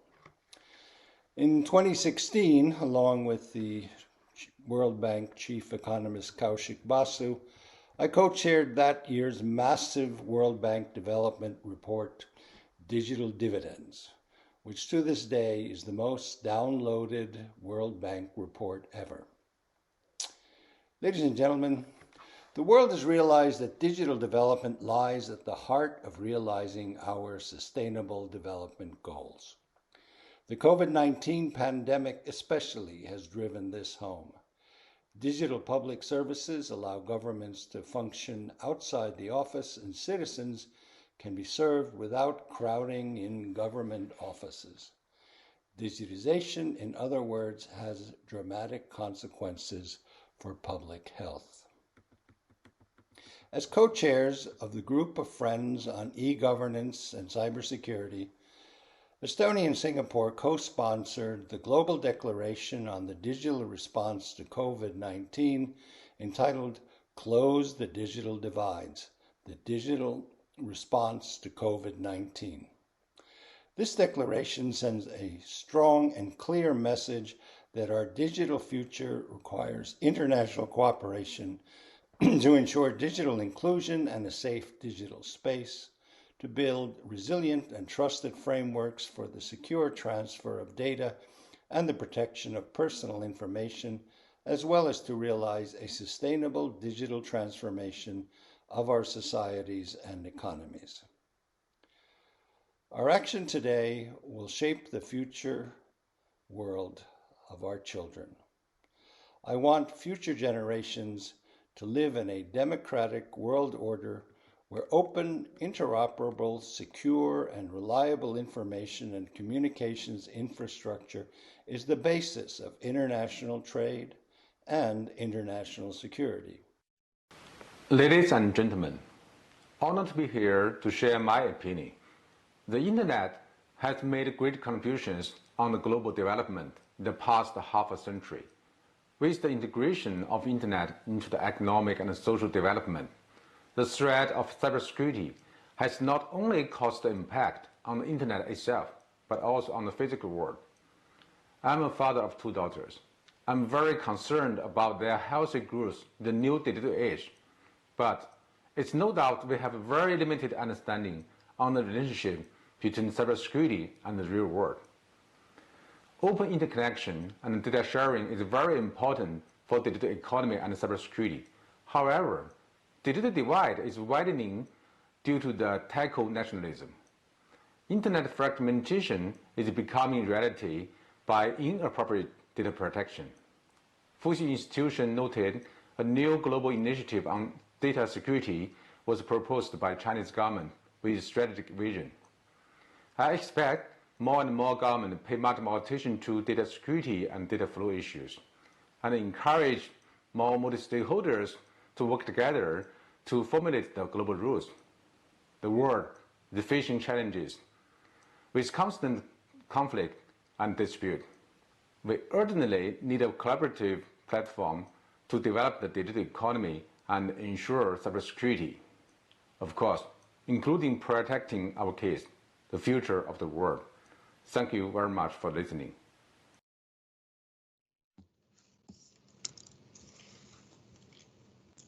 I'd like to thank our really outstanding moderators who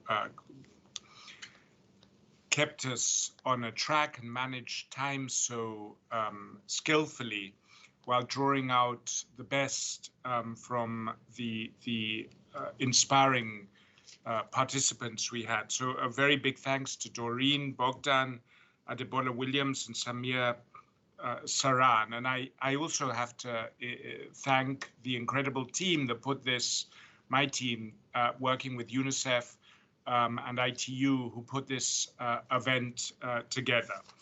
And then we've had some really inspiring voices from participants, leaders, visionaries in their fields, many who, like Her Majesty the Queen, have been working for decades on these issues, way before it became so topical as it is today. I was very struck listening attentively to all the interventions by the red threads, the common ground that there is. I think there's an acknowledgement that the promise and perils of the digital age have been brought in very stark relief, more stark relief than ever, by the pandemic and the manner in which it's pushed digital technologies to the forefront. As I think it was Adebola said, the pandemic brought the future forward.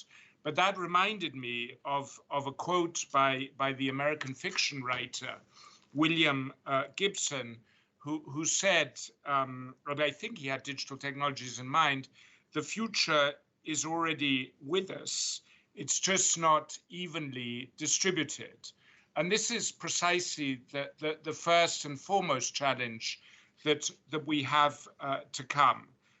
Digital has, in effect, split the world into the 21st century and the 19th century. We have part of the world completely digitally connected, where fundamental services are ever more predominantly available through digital means, and we have half the world left behind. And I think the point was stressed that has created, we've gone from a divide to what Doreen referred to as a chasm in terms of connectivity. And it was pointed out, it's not a question of foregoing a luxury where you're not connected. The chances without universal connectivity of achieving the SDGs, which have suffered a major blowback, a major pushback from the pandemic, without overcoming the digital divide, we will not be able to meet the SDGs. The inequalities have grown and will grow worse without overcoming that divide. I think the second point that was clear is that if we've relied for the spread of digital technologies largely on the efforts of the private sector and a sort of hands-off approach by most governments, that sort of laissez-faire approach is no longer going to work. It will not work to connect the last 3.6 billion, nor will it work to address the harms that are multiplied and diffused through digital means. So the idea that a hands-off approach is the best approach, and that there's no problem that technology produces that more technology can't solve, which dominated this field for so long, or the attitude of many governments and many entrepreneurs and many international policymakers. I think that there's a cross-the-board realization that attitude needs to change. And I think that was summed up very well by Sheryl Sandberg, who said, and she stressed that she was not saying it begrudgingly or unhappily, new rules for the internet, and I'm quoting, new rules for the internet are essential for its future success. Rules are needed not as a threat to innovation, but to safeguard the freedom, to safeguard the promise of the internet. As Louise Arbour, my former boss, the very distinguished Canadian jurist and former member of the Canadian Supreme Court, former High Commissioner for Human Rights, likes to point out, the enemy of freedom is not the rule of law. The enemy of freedom is tyranny, and tyranny thrives in the absence of the rule of law.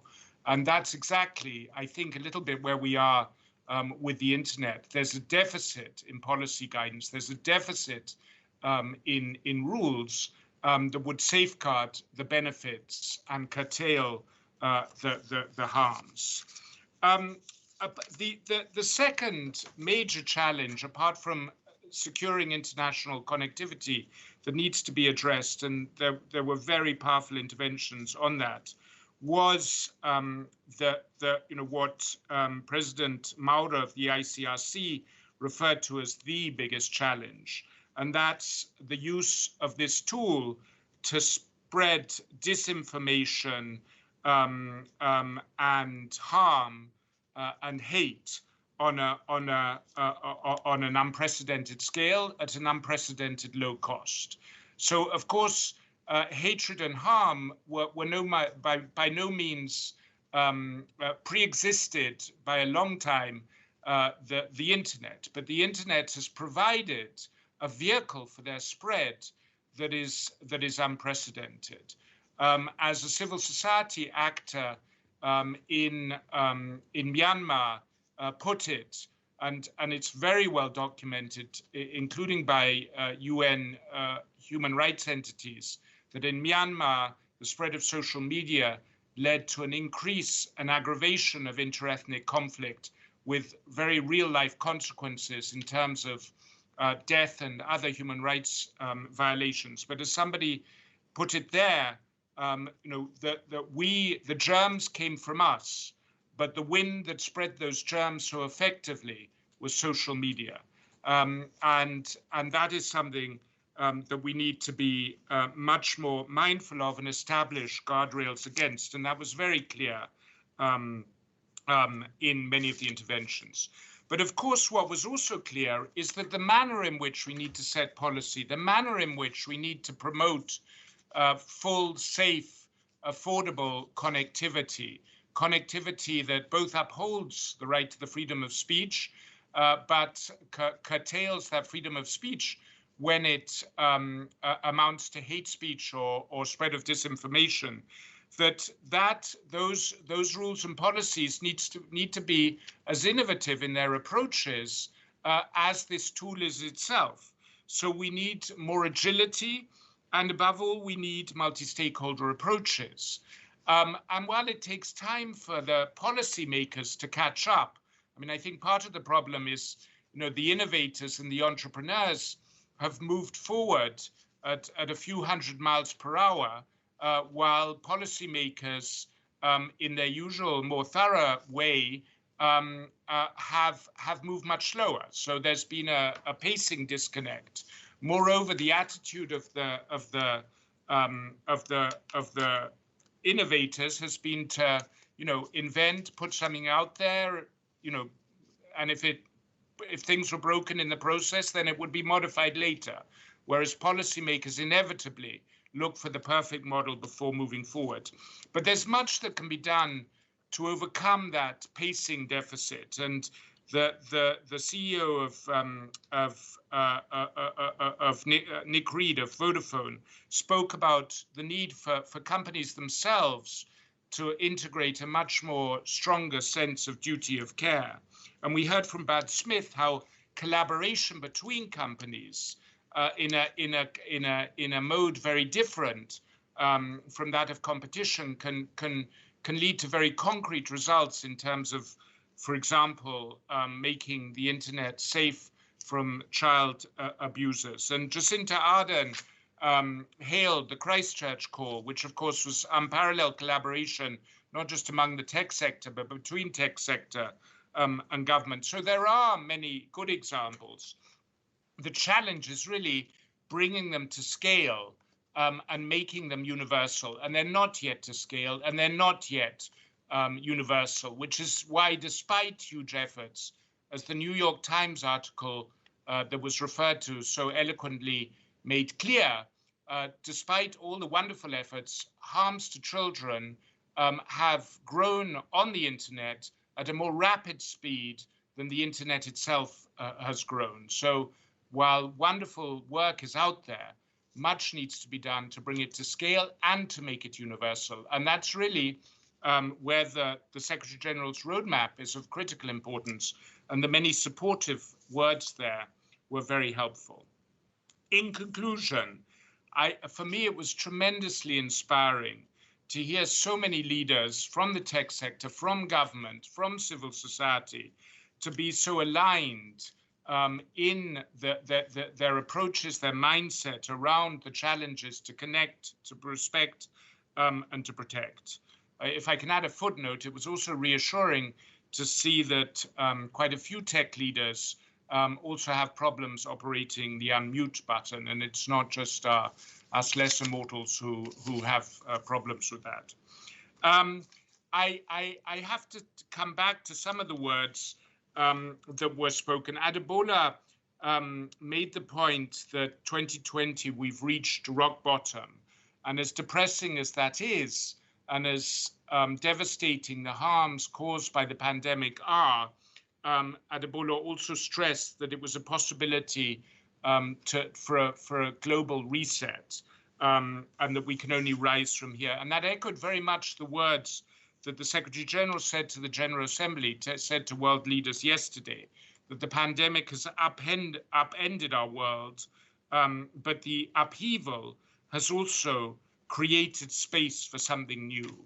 And there I think we would be well guided by Sinead Bovel's appeal in words that were far more eloquent than I can emulate, about the need to use this opportunity both to empower youth to play its due role in leadership in this era, but also to redefine our values and reset this, so that this new world, which, whether we like it or not, we're entering, really is one that upholds human rights and serves all, and in particular, the most vulnerable. But in that very difficult endeavor, hearing so much commitment has been profoundly inspiring.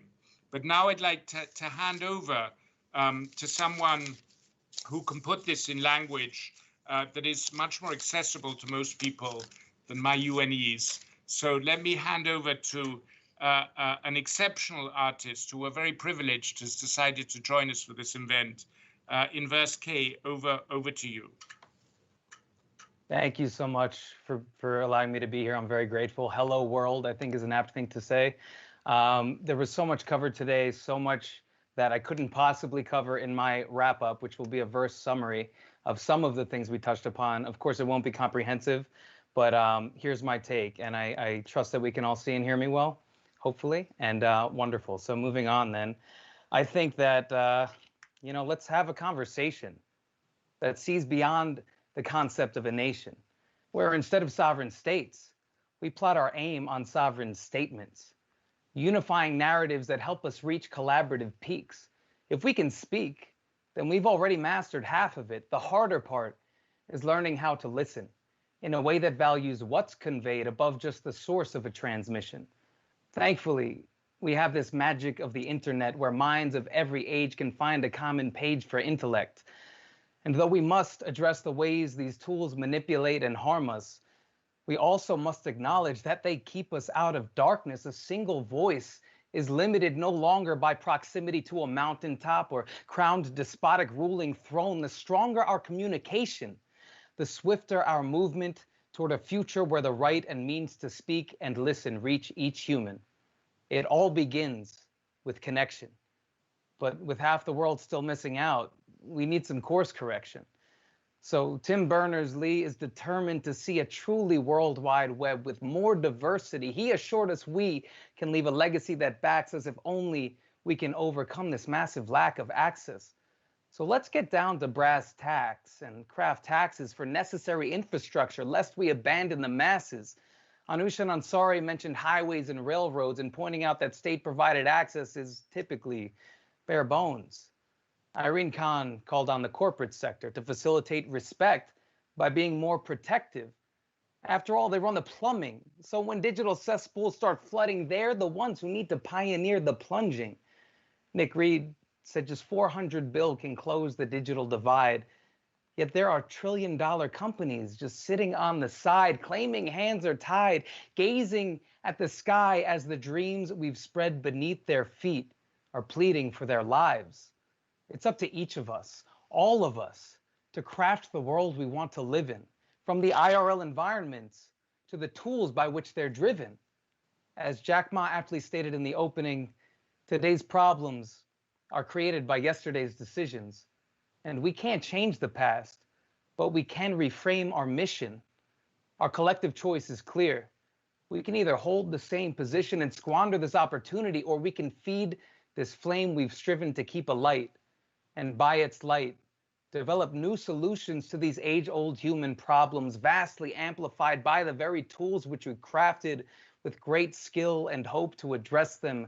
And while, of course, they've helped in so many ways, there's still so much to be corrected. This is the conversation, today and each day onward. To tackle climate, politics, and all the rest, we must address the issues with the systems that connect us. And there's no question we can do it, but it will take all of us. So step up and join the movement. Thank you.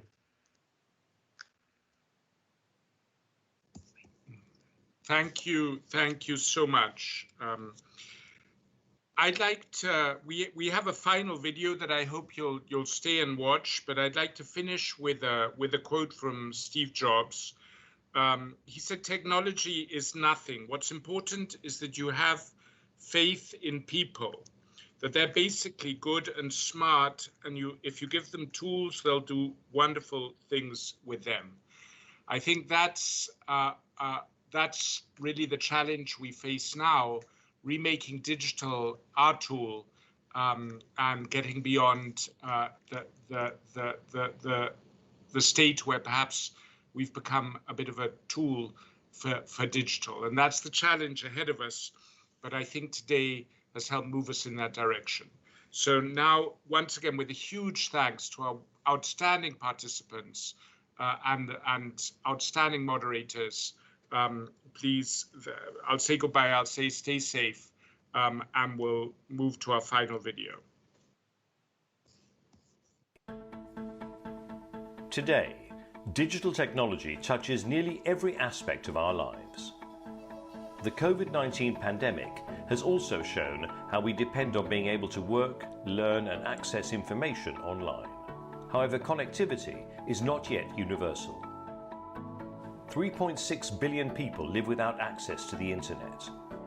We must ensure that everyone can connect to the digital world in an accessible and affordable way. Digital technologies provide new means to advocate for, defend, and exercise human rights. But they can also be used to violate human rights. We must uphold respect for human rights, not just offline, but also online. The digital domain is a growing zone of conflict and harm. Cyber attacks, including against healthcare facilities, disinformation, and other online harms, are rising. In a world where 52% of young women and girls have experienced abuse on the internet, we must protect people online. We need to take action today for future generations. Let us rise to this new challenge. We must connect, respect, and protect all people in the digital age.